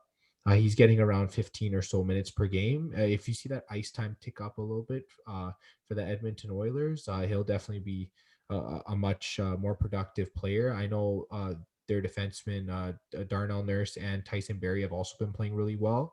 So I think sort of the Edmonton defense core has played well as a whole. I know Adam Larson, some people were picking him up. I wouldn't advise that because he's more of a defensive defenseman. I think if you want more of the offensive upside, you should go with a guy like Evan Bouchard. But for now, he's more of just a deep league pickup, a guy you're sort of looking to break out in the coming weeks. So yeah, Evan Bouchard would be my last defenseman. That sounds like some pretty solid pickups. And I've got like maybe a couple of guys that I think people should take a look at. I'm thinking about Alec Martinez for the Vegas Golden Knights. He's 43% rostered and plus 15% for the last day. He's had 6 assists, 12 shots on goal, and he's plus 11, which is really good Yeah, because that's really the good. Golden Knights have been really dominant this year. And yeah, he's, I think if you are kind of struggling in the plus minus department, he's one of those guys that you can pick up off the waiver wire, and you should see a pretty significant improvement on your plus minus. Um, his last game he had 25 minutes and he was plus 4. So again, he's a really good plus minus kind of guy. And the I guess the other defenseman I was thinking about people uh that people should take a look at is Ryan McDonough. He's 18% rostered right now. Um, I think that people are probably going to start adding him more as he's been plus 7% added for the last day. And so far, he has 1 goal, 3 assists, 21 shots on goal, and his plus minus is plus 6. So again, he's another really decent plus minus guy. Tampa Bay has been doing really well. So he's one of those players that if you pick him up, he's going to help you a lot in the plus minus department. His last game, he got 1 hit and 2 shots on goal, and he played for 20 minutes. So he should. I think he's somebody that if you need plus minus, then again you should probably pick him up for that. He can add with the other categories as well, but again, plus minus is his biggest category, and shots on goal. So yeah, those are the 2 guys I was thinking of. And I guess for goalies, who do you think people should pick up for those? All right. Well, I have a couple major ads. Definitely Jake Ottinger from the Dallas Stars. I know that things have been a little rocky between starter Anton Hudobin and sort of the coaching staff in Dallas. I know he woke up late for a practice. There's a few other things. He was getting disciplined over it. And I mean, Jake Ottinger filled in for him and he played pretty well. Like I know that he lost twice to Chicago, but I mean, he only allowed like what, like 2 goals in each game. Like he still had solid stats. His save percentage was over 0.930 in both of those games. And then earlier this year he's beaten Detroit, he's beaten Columbus, and he's just played really well behind a solid Dallas defense. So I don't think you need to be afraid to pick him up. I know that there's been a lot of trouble in terms of finding goalies on the waiver wire. So I mean, if Jake Ottinger is available, he's only like 20% owned, and so he's available in most leagues. He has a rank of 113, so he's definitely getting up there as a goalie. So he's definitely someone you should look at adding. And then just one other guy I've noticed an upward trend with is Matt Murray. I know we recommended him earlier in the year, and then he took a little bit of a stumble, but I'm going to recommend him again. And he's about 30% owned right now. And that's just because he's been very solid. I'd say in his last four starts, he's had at least a 938 save percentage. That's insane for someone playing for Ottawa. Like, you wouldn't even think they'd have an insane save percentage like that. He's either allowed 2 goals or less in all those 4 games playing for Ottawa and their defense. He has had phenomenal numbers. Matt Murray's pretty much a must add. He's a starting goalie. He's had great stats. And even though he might not get the wins, that's the only thing I might be concerned with. You might not get wins off of him, and then not getting wins means you might not get shutouts. But if you want your averages to come up, he's a must add. So I want to say that about Matt Murray. Yeah, I think Matt Murray's pretty underrated, especially considering he's from Ottawa. Yeah, Yeah, nine. for sure. Yeah, 0.930 save percent. That's like nothing to sleep on for sure. Nothing to sleep on, and it looks like he's getting back to sort of his form as a goaltender. I know he had a rocky start, so did the Senators, but it looks like it might be time for them to finally turn it around a little bit. Yeah, especially for Ottawa fans out there. If you want to believe in your guy Matt Murray, you should definitely pick him up. Yeah, I mean, I guess Pittsburgh gave up on him too soon. I know they've had their goaltending struggles, but he seems sort of like an underrated pickup for Ottawa in the offseason. I guess it's looking like it's paying off. Yeah, for sure. And I guess I've got a couple of goalies that I think maybe people haven't really taken a look at, and I think they should probably kind of give them a chance. One of them I think is Mike Smith for the Edmonton Oilers.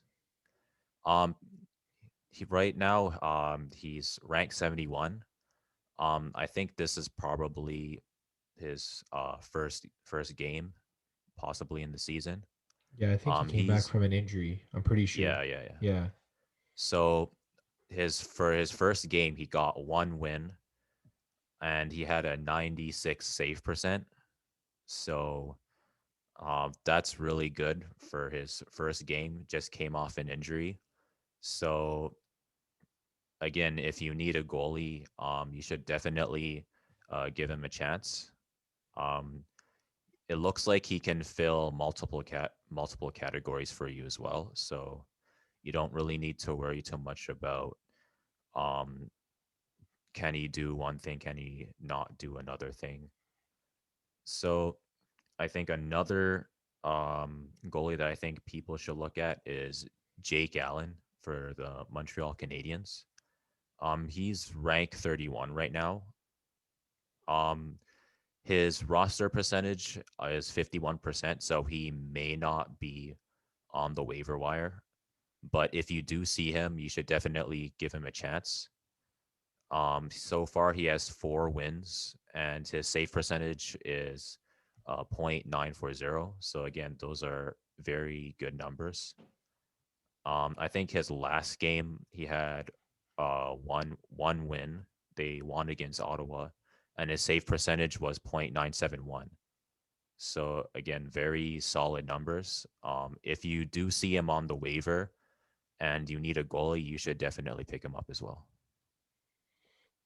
Yeah, for sure. I know Allen is behind Carey Price, but he's one of the better backups in the league, and I know most of the better backups are owned in fantasy. So he's definitely someone, especially with all the goalie injuries. Allen looks like a good pickup for sure. Yeah, for sure. And I think that's about it for our hockey pickups. But before we go into the upcoming games, I guess like we should probably talk about, I guess, the standings and kind of the Mhm. landscape of the NHL. So I guess just wanted to know your general thoughts. I guess starting with the North Division, I know at the time of recording, the Leafs got a big win Wednesday night against Montreal. Those two teams were battling sort of for first place in the division. As you can see, got my Austin Matthews jersey for those watching, and I'm just really happy with the result of the game, and Toronto's really cementing themselves as the top team in the North Division, and sort of they've sort of put Montreal with 2 wins over Montreal. They sort of put them in a place, a category lower than them in that division. I feel it might just be me saying that as a Leafs fan, or it might actually be true. So, yeah, I think just from that division, it's sort of like Toronto in their category, then Montreal in their category, and then like everyone else sort of underneath that, with sort of Ottawa at the bottom. So yeah, it's going to be, I think, 4 teams battling for those 2 spots beneath Toronto and Montreal. That's how I feel about the North. Um, and then yeah, maybe some of the other divisions I guess we can talk about. Um, I'm going by winning percentage. You got Boston, Philadelphia, Washington, and New Jersey as the top 4 in the East Division. But I know Pittsburgh is looking to turn things around. Same with the New York Islanders. I know they have a game coming up, but that's one of the games I'm looking forward to. And then just Buffalo and the Rangers are just hanging in there. So I guess we'll see what happens. And then I know we were talking about the other day with the Central Division, how Tampa Bay, Florida, Carolina, and Dallas seem to be the top teams there. So it seems like the Central is sort of rounding out its top 4. We'll see how well Florida plays in their upcoming games. And then for the West Division, Vegas, Colorado, and St. Louis are sort of the main teams there. And then Minnesota and Arizona have been playing a bit better as of late. So they're sort of the other teams. And then you got the sort of the 3 California teams there at the bottom not playing as well. Um, if you have any thoughts, I guess you could input, but that's sort of how I feel about everything. Yeah, I think that's kind of how I feel about the standings as well. Um, I guess games have been really close, and I think that a lot of injuries have been kind of affecting the standings a little bit. It's been tough to keep healthy, especially this year. So I was just wondering about your thoughts on that. Yeah, I know a lot of teams' games have been canceled by COVID. I know we'll sort of get into that in the injury report, but um, the North Division with the Canadian teams, there's been no cancellations yet, so they've been doing a good job not getting COVID into any of their lineups. I know I think Philly right now is sort of shut down. New Jersey, Buffalo. Um, I think the Central Division has been better as of late. I don't think there's any cancellations. But then you go out west, you got Colorado lockdown, you got Minnesota lockdown, and then there was something that happened between Vegas and Anaheim. I think it's resolved now. So I don't think those 2 teams are getting locked down. We'll definitely have to see how things go the rest of the week. I do believe they are gonna play the game Thursday night. So if you do have your lineups, this is just a report that came out. So I believe Vegas and Anaheim are good to go for tomorrow night. So if you have players from those 2 teams, you should be good to put them in. But other than that, yeah, it's been a rough year for sure. Yeah.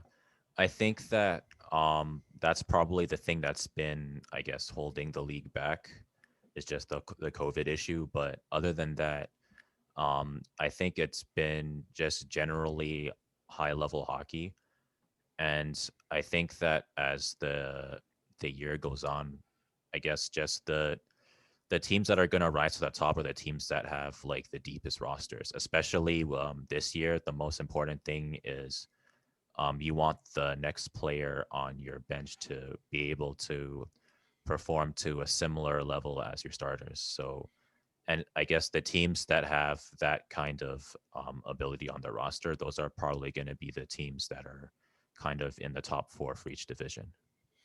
Yeah, I think the term we're sort of looking at in hockey is the ability to roll 4 lines. They say that for forwards.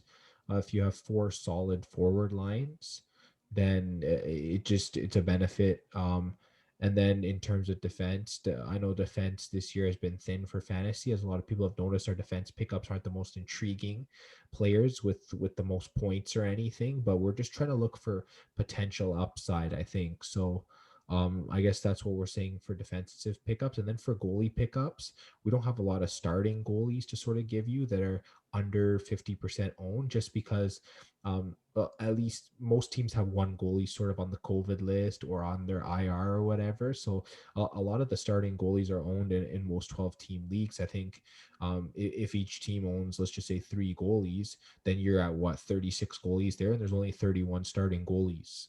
So you're kind of getting into the backup. So I think most of our pickups are more backup goalies just because of everything that's going on. But we're sort of trying to look for upside among those goalies. So I think that's what we're sort of going for. Yeah, for sure. I think that this is kind of like a good year for backup goalies. I know their minutes may not be that, I guess, like the most, like in, like, for example, previous years they probably would not be getting much time on the ice, but I think this year they're gonna have a chance to kind of prove themselves and try to get into the rotation. So I think in terms of backup goalies, this would be a good year for them. I feel like most years backup goalies played about 20 to 25% of the starts. But I think, well, and that's unless there was a timeshare situation going on where there was a 1A and 1B goalie where they would split a 50-50. But I feel like in standard starter and backup situations, you're getting, I'd say, more of a 65-35 or maybe even a 60-40 split between starters and backups sometimes. I noticed with teams like Montreal Canadiens, Boston Bruins, Vancouver Canucks, they're sort of doing that approach where they're sort of leaning onto the backup a little bit. I know Vegas is doing the 50-50 thing because they have both Laner and Fleury. So yeah, a lot more backups are being utilized. So yeah, I guess a lot more goalies are valuable. It just sort of diminishes starting goalies a little bit. Yeah, like, again, this is a kind of like tough. This is a tough year for starting goalies, especially the ones that they're on the injury list right now, and they need to rest up before they can return. So if you do have a backup goalie that the starting goalie is injured, it's going to be good for you, but not necessarily good for the other guy in your league who had the starting goalie and he's on IR right now. Yeah, I'd say that maybe 5 goalies that are the clear-cut starters and are getting the most starts will probably be Freddie Anderson from Toronto. You definitely have Andre Vasilevsky from Tampa Bay. When Colorado is playing, Philip Grubauer has come out and been the main starter, so that's 3 goalies right there. And then definitely Jordan Binnington from St. Louis has been getting pretty much every start, and they've been playing well. And then maybe one other team. Um, I mean, you could throw Tuukka Rask in there for Boston. Yeah, I'd probably say Tuukka Rask because I know Carey Price has been sort of sharing the starts with Jake Allen. I'd say Tuukka Rask more. So those are 5 goalies that I'd say are getting the majority of their starts when they play, and they're playing on very good teams. So the rest are either more timeshare situations or sort of lower level teams that have starters. But yeah, so like you're saying, it is a rough year for starters. There's not many starting goalies that are going to be playing every night. Yeah. So I guess speaking of nights, we're gonna be looking at some of our upcoming games now. So I guess what are some games that you think would be, I guess, must watch for this week? Must watch games for this week. As usual, I took one from each division. So I'll start with Thursday night. We got the Pittsburgh Penguins against the New York Islanders. Um, I definitely have enjoyed watching Pittsburgh over the years, and they have started out pretty troubling out of the gate. Only winning 5 out of their first 11 games, which is a problem. And I know they've had some changeover in their management and so on. So I think, they want to get on the right track. They did lose their last meeting with the Islanders in heartbreaking fashion late in the game. So I think they definitely want to get back at the New York Islanders on Thursday night. So it'll be a good game. And then heading to the Central Division, also on Thursday, we have the Carolina Hurricanes and the Dallas Stars. These 2 teams, they're right close to each other in the standings. I know that Carolina has 14 points and Dallas has 13 points, so they're right there. They're looking to sort of make a move in that division, so that's going to be a must watch game between the two of them to sort of see you know, behind Tampa Bay and Florida in terms of winning percentage. Carolina and Dallas are like right there. So they're really trying to secure a playoff spot for this year. And then on Sunday, the Colorado Avalanche should be back in action. This is not 100%, but they should be against the Vegas Golden Knights. That's a big game. Two top teams out west. Trying to see where they fit in the Western Division. So there's stars on both sides, fantastic goaltending on both sides as well. So that's definitely a must-watch game. And then from the North Division on Monday, you got Winnipeg against Edmonton. There's star scorers on both sides. You got Connor McDavid and Leon Draisaitl for the Oilers, and then for Winnipeg, you have guys like Mark Scheifele, Kyle Connor, and so on. And whenever these two teams play, it's usually a high-scoring game. So it's definitely something to watch. There's a lot of fantasy impact from these two teams. So that's definitely a game I'm excited for. Those sound like some really good games. I've got a few games. I think one of them, I think you mentioned uh, the Lightning versus the Panthers. Those are basically the 1 and 2 teams in this Central Division right now. So again, this could be two playoff contenders facing off against each other. So I think this is going to be a really high level game. Um, it may be high scoring or low scoring, not exactly sure, but I think it's going to be a good game for sure. And on Friday, I think there's the Blues versus the Coyotes. Uh, the Blues are second in the West, and the Coyotes are fourth. But the Blues have been on a 3-game losing streak, and the Coyotes have been on a 3-game winning streak. So the Blues really need to kind of turn their situation around, especially if they want to stay in the number 2 spot. And I guess the Coyotes, they want to kind of get into that number 2 spot. So they're both gonna be bringing their A game, I hope. And I think it's gonna be two teams that are gonna be playing really hard. So I think that's gonna be another must watch game. And One thing I want to add with that game, actually, you were mentioning 3-game winning streak and losing streak. With all the rescheduling of games, this is one thing I found out. These two teams will be playing each other 7 times in a row. So it's almost like they're playing a 7-game series against each other. They've already played 4 of those games. St. Louis won the first game, but Arizona have won the last 3 games, as you can see by the 3-game winning streak and the 3-game losing streak. So they'll be playing the 5th game in a row. I believe, did you say, what was it, Thursday? I What think what that's day on was it? Friday. It's on Friday. Okay. Friday. So on Friday, they'll be playing their 5th straight game, and they have 2 more this coming week after that. So it'll be a 7-game stretch where those two teams have played each other 7 times in a row because of all this rescheduling. So it's pretty interesting. Yeah, exactly. This is like basically a playoff preview. Yeah, pretty much. I know Arizona has been playing better as of late, so if they can sort of squeak into that 4th spot underneath the big three in the West, it could be a playoff preview. So, and if St. Louis doesn't turn things around, then Arizona could even pass them in the standings. So, we definitely have to see about that. But yeah, you're right. That is a good matchup just because of that whole series thing going on. Yeah, exactly. And I think you're going to want to see this game, James, on Saturday, Montreal versus the Maple Leafs. Yeah, for sure. And I think it's going to be a home game for the Maple Leafs.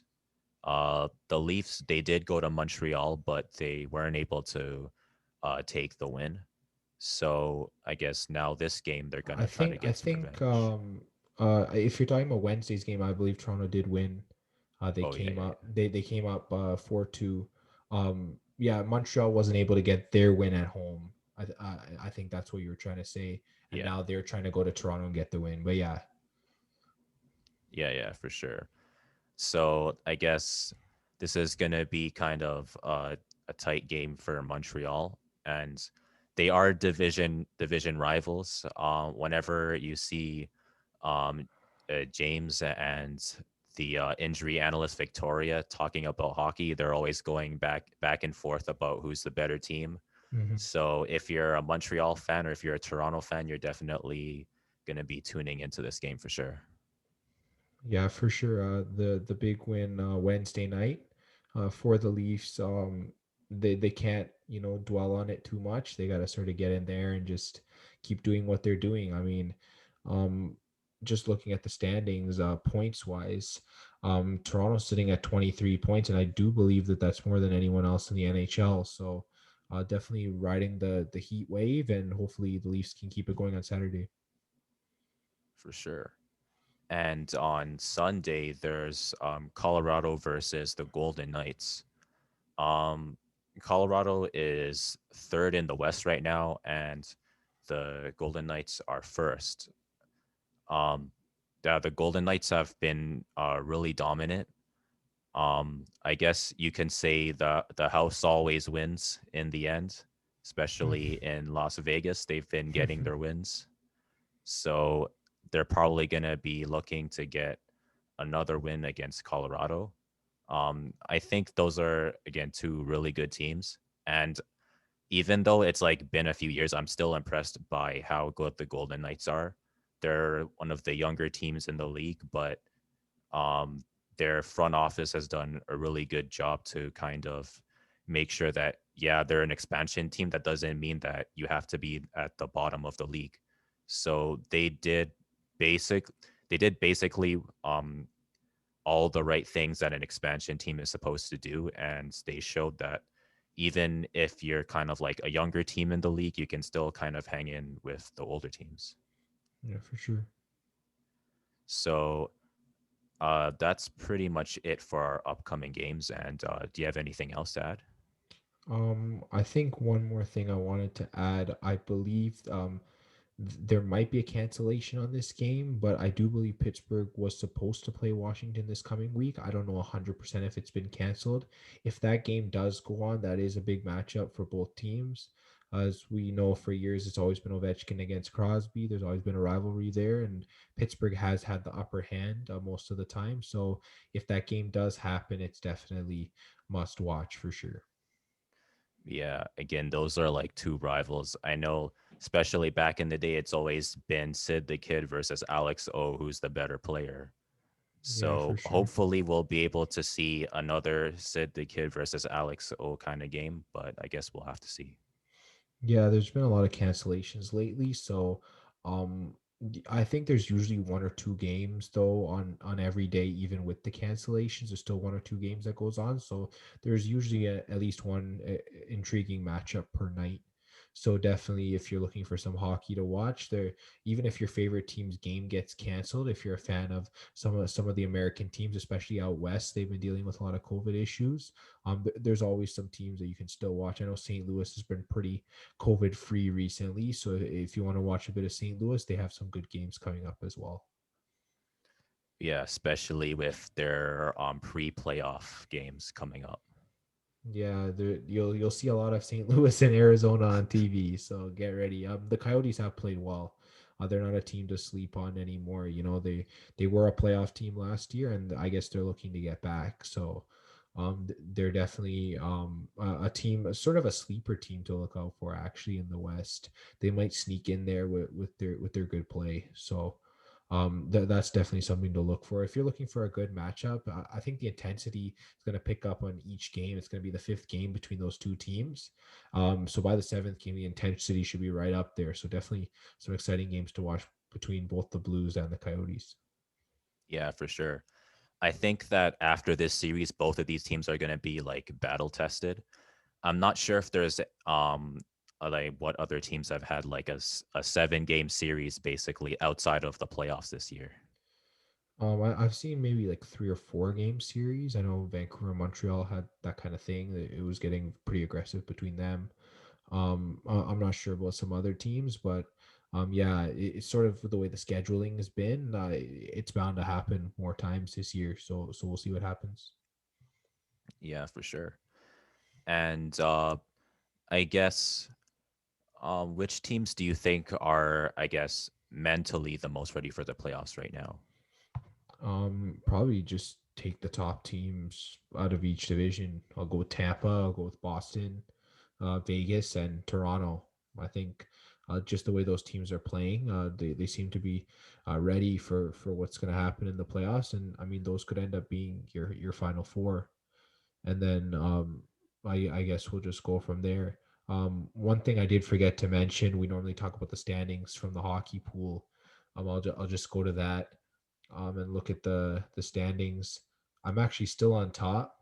I'm now ahead of Sagan Sunday, which is Victoria, our injury analyst, now by 26 points. So I'm sort of building that lead consistently. I think her and some of the others really have to work on shedding that lead. But yeah, it's been a good year for me so far. So it looks like I might end up getting that interview after all.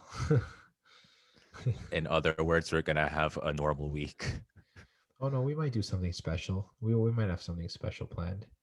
I don't know. Maybe I might do whether it's a mock draft or I might do I don't know. We haven't thought of it yet. Maybe I'll do like a playoff predictor, or I'll do like something fun. You know, just definitely something special.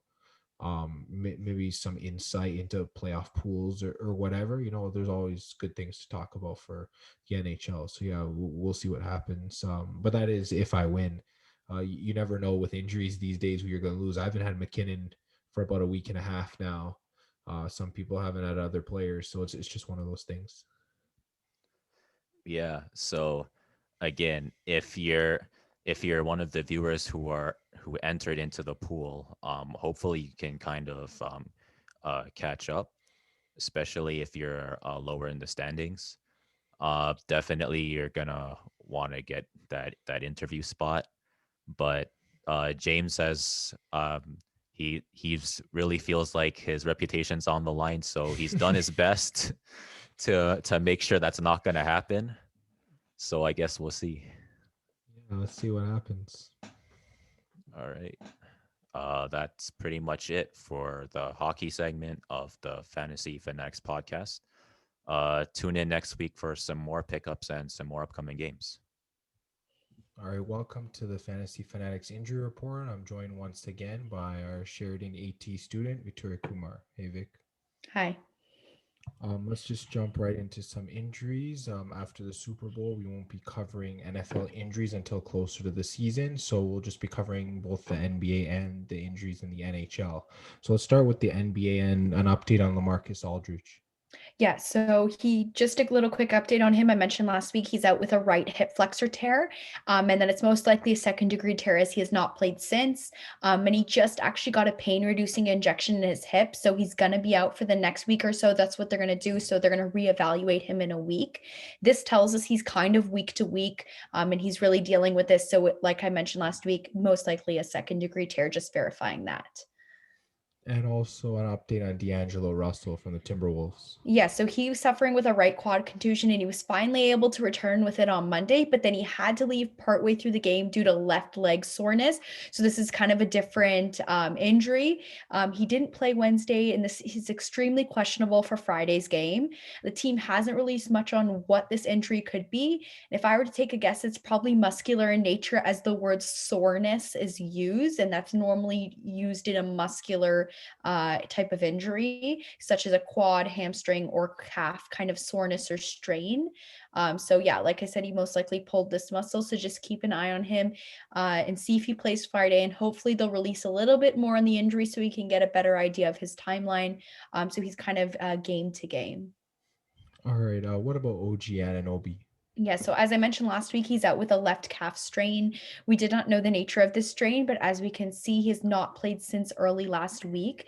Since he's kind of day-to-day with each game being questionable, followed by a rule out, we can guess that he's dealing with something of a first-degree nature, or they would have ruled him out much earlier on and would have said, like, he's going to be out for the next few games. He's going to be out way in advance. So my guess is he'll be back this weekend or early next week. So kind of watch out for this so you can put him in your lineup. What about Evan Fournier? Yeah, so as I mentioned last week, he's out with back spasms of some kind. He has not played since then, so it seems they're really bothering him. So this is kind of concerning. He is questionable for Thursday night, so we need to keep watching him. Hopefully he's going to get through this very soon. And just another update on Christian Wood. Yeah, so like I mentioned last week, he had sustained an ankle sprain and was cleared to return on Thursday night. Then in the third quarter of the Grizzlies, he stepped on Jean Morant's foot and badly rolled it once again, the same ankle that he seemed ready to go with. So he's now labeled week to week. So it seems this is a second-degree ankle sprain with lots of tearing, tremendous pain for him. So he's going to be out probably for the next 3 to 4 weeks for sure with this. And then just getting into some other injuries. Why is Larry Nance again injured? What Yeah, happened? so last week he was dealing with a right wrist sprain, but then he returned on Saturday. And on the day of his return, he broke his ring finger, his fourth phalanx on his left hand. We do not know which like segment of it he actually broke, but he needed surgery. So most likely it was a displacement enough that they needed to realign it with surgery. He's going to be out for the next 6 weeks to recover. So put him on your injured reserve. And what about Mike Conley? Yeah, so he was first ruled out on last Friday's game with a right hamstring tightness. They have not called it a strain, so this could be overexertion of some kind that's causing pain and tightness. Normally, this kind of thing, tightness, goes away on its own, and it's mostly just simple delayed onset muscle soreness, which is something that you experience with just an everyday workout where you feel sore the next day. So obviously, this injury is much more severe than delayed onset muscle soreness. And so that's why it sounds to me like this is some kind of strain. I just don't know why they're not calling it that in the reports. Either way, he's labeled day to day. So we're just going to keep having to watch him game to game to see if you should put him in your lineup. Yeah, for sure. And what about Hornets guard Devontae Graham? Yeah, so he suffered a left groin strain in the second corner of Friday's game against the Jazz. He's been listed questionable before each game since then. And then he was ruled out following this, telling us it is pretty minor. And so I don't want to throw him and they just maybe don't want to throw him in at risk of like re-aggravation because groin strains are easy to re-aggravate. My guess is he'll play either this weekend or early next week because I suspect it's just a first degree strain and they're just kind of being cautious with him. What about Brandon Clark? Yeah, so he sustained right calf soreness injury, most likely in Thursday's game against the Rockets. This sounds like a strain to me, but I don't know why they're not calling it that. And he hasn't played since Thursday's game. But like I mentioned with the guys like Mike Connolly and Devontae Graham, they're ruling him out game per game, which tells us it's probably minor in nature. So I assume he'll be back this week or early next week, unless new reports regarding that come out. And also from the Grizzlies, what about DeAnthony Melton? Yeah, so he sustained a left shoulder sprain. He got it while diving for a loose ball during the third quarter of last Saturday's game. The sprain sounds like it could be one of his glenohumeral ligament, which is the ligament that passes, I'll show it on this shoulder, just right in front of the shoulder joint. Or it could be his acromion clavicular ligament, which is the ligament that passes just above his AC joint, which is part of your collarbone. So it's a collarbone joint at the top of your shoulder. Either way, when it sounds like he dove for the ball, he probably dove with an outstretched hand. So either one of those injuries could have occurred from that. So either way, both of them are very painful, and he'll probably not return until next week if it's a first degree sprain. Since they haven't released much and said him as week to week, it's probably just first degree. So he should be back very soon. And then what about Lakers forward Anthony Davis? Yeah, so on Saturday's game, Davis began to feel right Achilles pain, and following that was diagnosed with right Achilles tendinosis. So what tendinosis is an overuse injury of the Achilles tendon where inflammation of the tendon occurs. The tendon is at the bottom of the Achilles or the bottom of your calf. And this is something like I mentioned with jumper's knee in the past podcasts. Any kind of tendinosis or tendinitis is most likely due to decreased eccentric strength, which is like deceleration strength. It's kind of, in very simple terms, the strength that it takes to stop your muscle. And so we don't know the nature of this injury, how long he's been dealing with this, the severity of it, that sort of thing. So for now, just keep watching him. He's most likely already entered into rehab to try and build his eccentric strength. So he could be out as little as a week or as much as a month if it's pretty severe. So just keep watching the reports on him. And what about Goran Dragic? Yeah, so he suffered a left ankle sprain on Friday against the Wizards. He came back with a negative x-ray, which is a good sign, but he did get ruled out for Thursday's game a day in advance. So that's obviously not a good thing. And he did not travel with the team as well. This could indicate something more severe as they didn't bring him along as potential to play. They just completely ruled him out. All right, and what about Paul George for the Clippers? Yes, so he hasn't played since Wednesday of last week, as he's been labeled with a right foot toe bone edema. So this is likely what they mean by this is bone marrow edema. And to kind of break down what this is, edema is essentially just fluid buildup. It could be something like swelling, that kind of thing, but it would be this fluid buildup within the bone marrow itself. And for those of you that don't know what bone marrow is within the bone of your foot. If you like sliced it in half, in the center of your bone is where your bone marrow is. And so basically it's been fluid buildup within that bone marrow itself. And so this occurs from either fracture is the most common way that you can get it, or in the elderly osteoarthritis. But at his age, osteoarthritis is more rare, but still a possibility. Maybe he's dealing with osteoarthritis in that specific toe. If this becomes serious, it could require surgery. But for now, it's more just rest. He needs to rest to allow his body to naturally absorb that fluid like it normally does. And then hopefully it will go away on his own and he can play soon. So we're just going to have to keep watching him. And then the injury to Laurie Markkinen. Yes, so on Friday, Lauri Markkanen sustained a right shoulder sprain. On Monday, the doctors ruled him out for the next 2 to 4 weeks. So this indicates it's most likely a second degree sprain. And like I mentioned with DeAnthony Melton, it's either most likely that AC joint or the glenohumeral ligament in the front, either or the most two common shoulder sprain injuries that can occur. So put him on your IR for now. And then also Cole Anthony. Yeah, so on Tuesday night, Cole Anthony injured his shoulder in the second quarter. The shoulder is considered a muscle injury, and his MRI came out clean. So likely this is either a deltoid strain, so your deltoid muscle would be the one on the outside of your shoulder. Most likely what I think it is, though, is a pec major muscle strain, which is the muscle that comes across here and to your shoulder, or it could be his upper fibers of traps. Maybe he strained that, which is the muscle at the back here going up into your neck. So he's currently day to day. So let's just watch and see each game if they rule him out or not. And then that will let us know when he's going to be back and ready to play. And then in terms of COVID situations, just quickly get through the few players that we need to watch out for.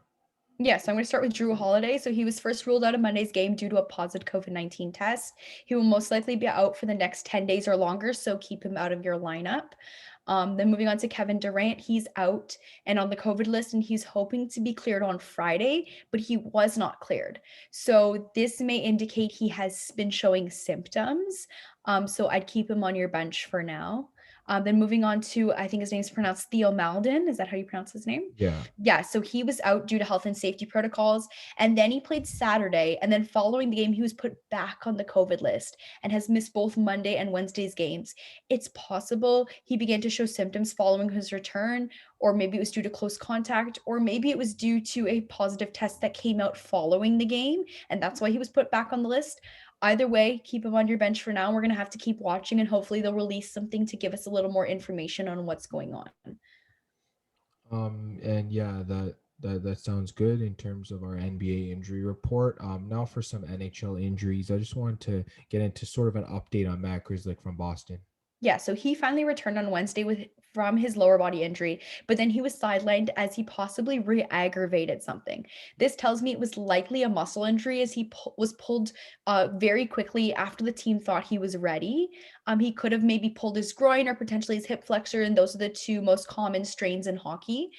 So just watch him, and he'll probably won't play this weekend, but maybe expect him back next week unless new reports come out stating there's something more severe in nature regarding him.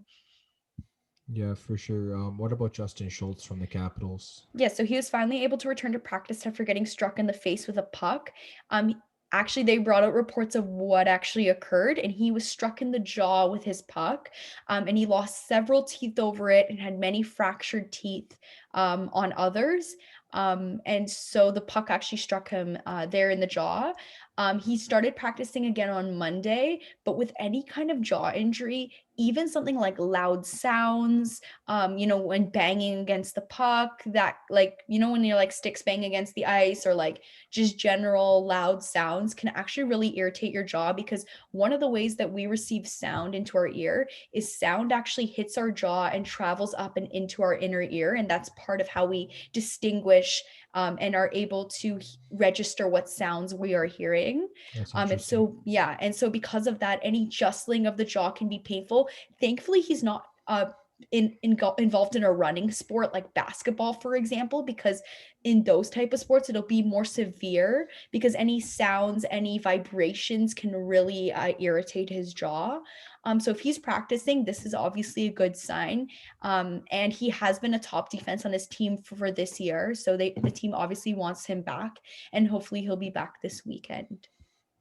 And what about the injury to Wayne Simmons? Yeah, so he sustained a broken wrist and he's been placed on IR, and he'll miss the next 6 weeks due to this.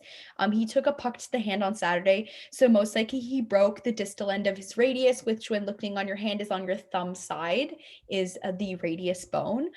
That's the most common fracture to your wrist. So I'd put him on your IR for now, as he's going to be out.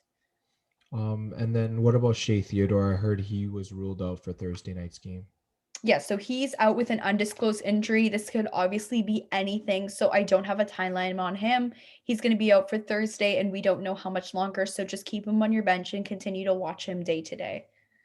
And then what about Alex Radulov from Dallas? Yeah, so he sustained a lower body injury and most likely sustained it in Thursday's game or practice on Friday. He's day to day and he hasn't been practicing, so until we see him on the ice, don't expect him back. The moment you hear that he's on the ice, then get ready to put him back in your lineup.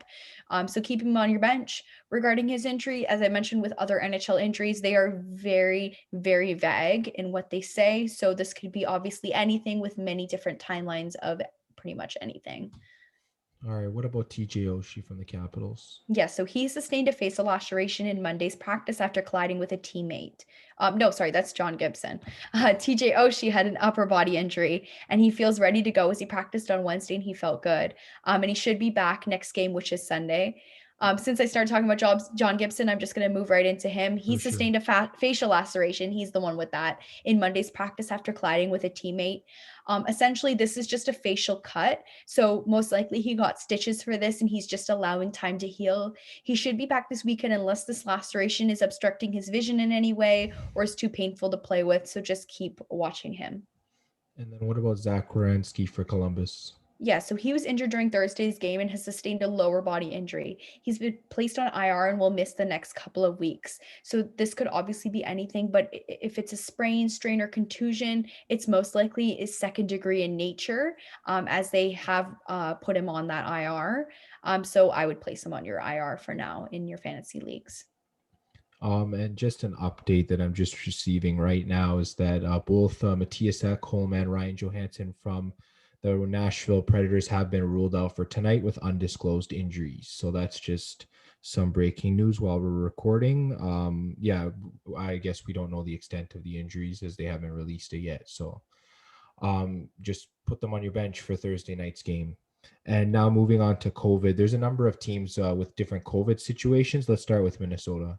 Yes, so they have 13 players on their COVID list, and they have not played since early in February and won't play until mid next week. Because of this, no update regarding who's on that list or who's positive, who's negative. We do not know. So just keep all these players on your bench because they won't play until next week. Yeah, I heard Jonas Brodin and Joel Eriksson, among other players, were placed on that list. So I guess just keep an eye for when they're starting back. And then what about the Colorado Avalanche? Yeah, so just a few players like Gabriel Landeskog and others were placed on this COVID-19 list. The team has not played since early February, like Minnesota, and these players were most likely positive and probably affected the whole team. They'll hopefully play on Sunday, though, as that's when their next game is scheduled, and they're hoping to make it in time for that. Yeah, I believe that's against Vegas, so that should be a big game. Speaking of Vegas, they have also had some COVID trouble. So explain what happened there. Yeah, so they just entered COVID protocol after playing this Tuesday against the Ducks. Partway through today's game, Thomas Nosek was removed due to a positive test that they got back. The entire team was in contact, so they canceled all media appearances for the moment, and everyone was rapidly tested. The rapid testing came back as negative for the rest of the team, so they are still scheduled to play, I think, tonight or over the next few days. They will be playing. Is their game tonight? I can't remember exactly if they're I scheduled. believe that their game is Thursday against the Anaheim Ducks. They're not 100% sure if that game is about to go on, but as of right now, that game is scheduled for Thursday night. Vegas Golden Knights against the Anaheim Ducks. And then moving on, sort of the end of the Washington Capitals COVID situation. Just explain what's going on there. Yeah, so just Ilya Samsonov and Evgeny Kuznetsov were the last two players on that COVID list who had tested positive after that whole hotel room situation that occurred. Both of these players had been showing symptoms, and after the fact, they are no longer positive anymore, and they're actually back practicing with the team since Monday. But both of these players mentioned that they had both had extreme struggles with COVID-19. They had all the symptoms like difficulty breathing, flu-like symptoms, and so on. And so their only challenge going forward will be their cardio, because they mentioned one of their symptoms was that difficulty breathing. So they'll probably both be in the lineup this weekend, though. But earlier than that, we do not know because of this cardio hiccup. And then the Philadelphia Flyers have had a recent COVID situation. Could you explain it? Yes, they have not played since February 7th and are not scheduled to play again until late next week due to COVID outbreak. Players such as Claude Giroux and Justin Braun and others are on that list. So we're just going to have to continue to monitor them going forward, as we don't have much more information on who's positive, who's negative, and that kind of thing. And then back to the Buffalo COVID situation. Are there any updates? Yeah, since last week, actually, more players have been added, and even head coach of the Buffalo Sabres has been added to that list. They have a total of 9 players out with COVID, and their next game is scheduled on Monday. So hopefully they get enough people back, and hopefully the head coach as well, so that they can play that game potentially. And then apparently with the whole Philadelphia situation, the outdoor game they were supposed to have against Boston will most likely not be rescheduled. They'll just have the New York Rangers take their place in that game. So that's just sort of an idea that's circulating around the NHL right now. And then our last team, the New Jersey Devils, what's their COVID situation looking like? I don't know whether they're near the end of it or what's going on. Yeah, so last week, New Jersey had 14 players out with COVID, and they now have 16 players on their COVID list. Players have been added, players have been removed, and some of them that were removed were added again. This is most likely due to false positives, false negatives going on now that the NHL is rapidly testing. Their game is scheduled for early next week, so let's hope some of these guys will be ready to go by then, and that hopefully these rapid testing will produce better and more accurate results, even though it seems at the moment they're not.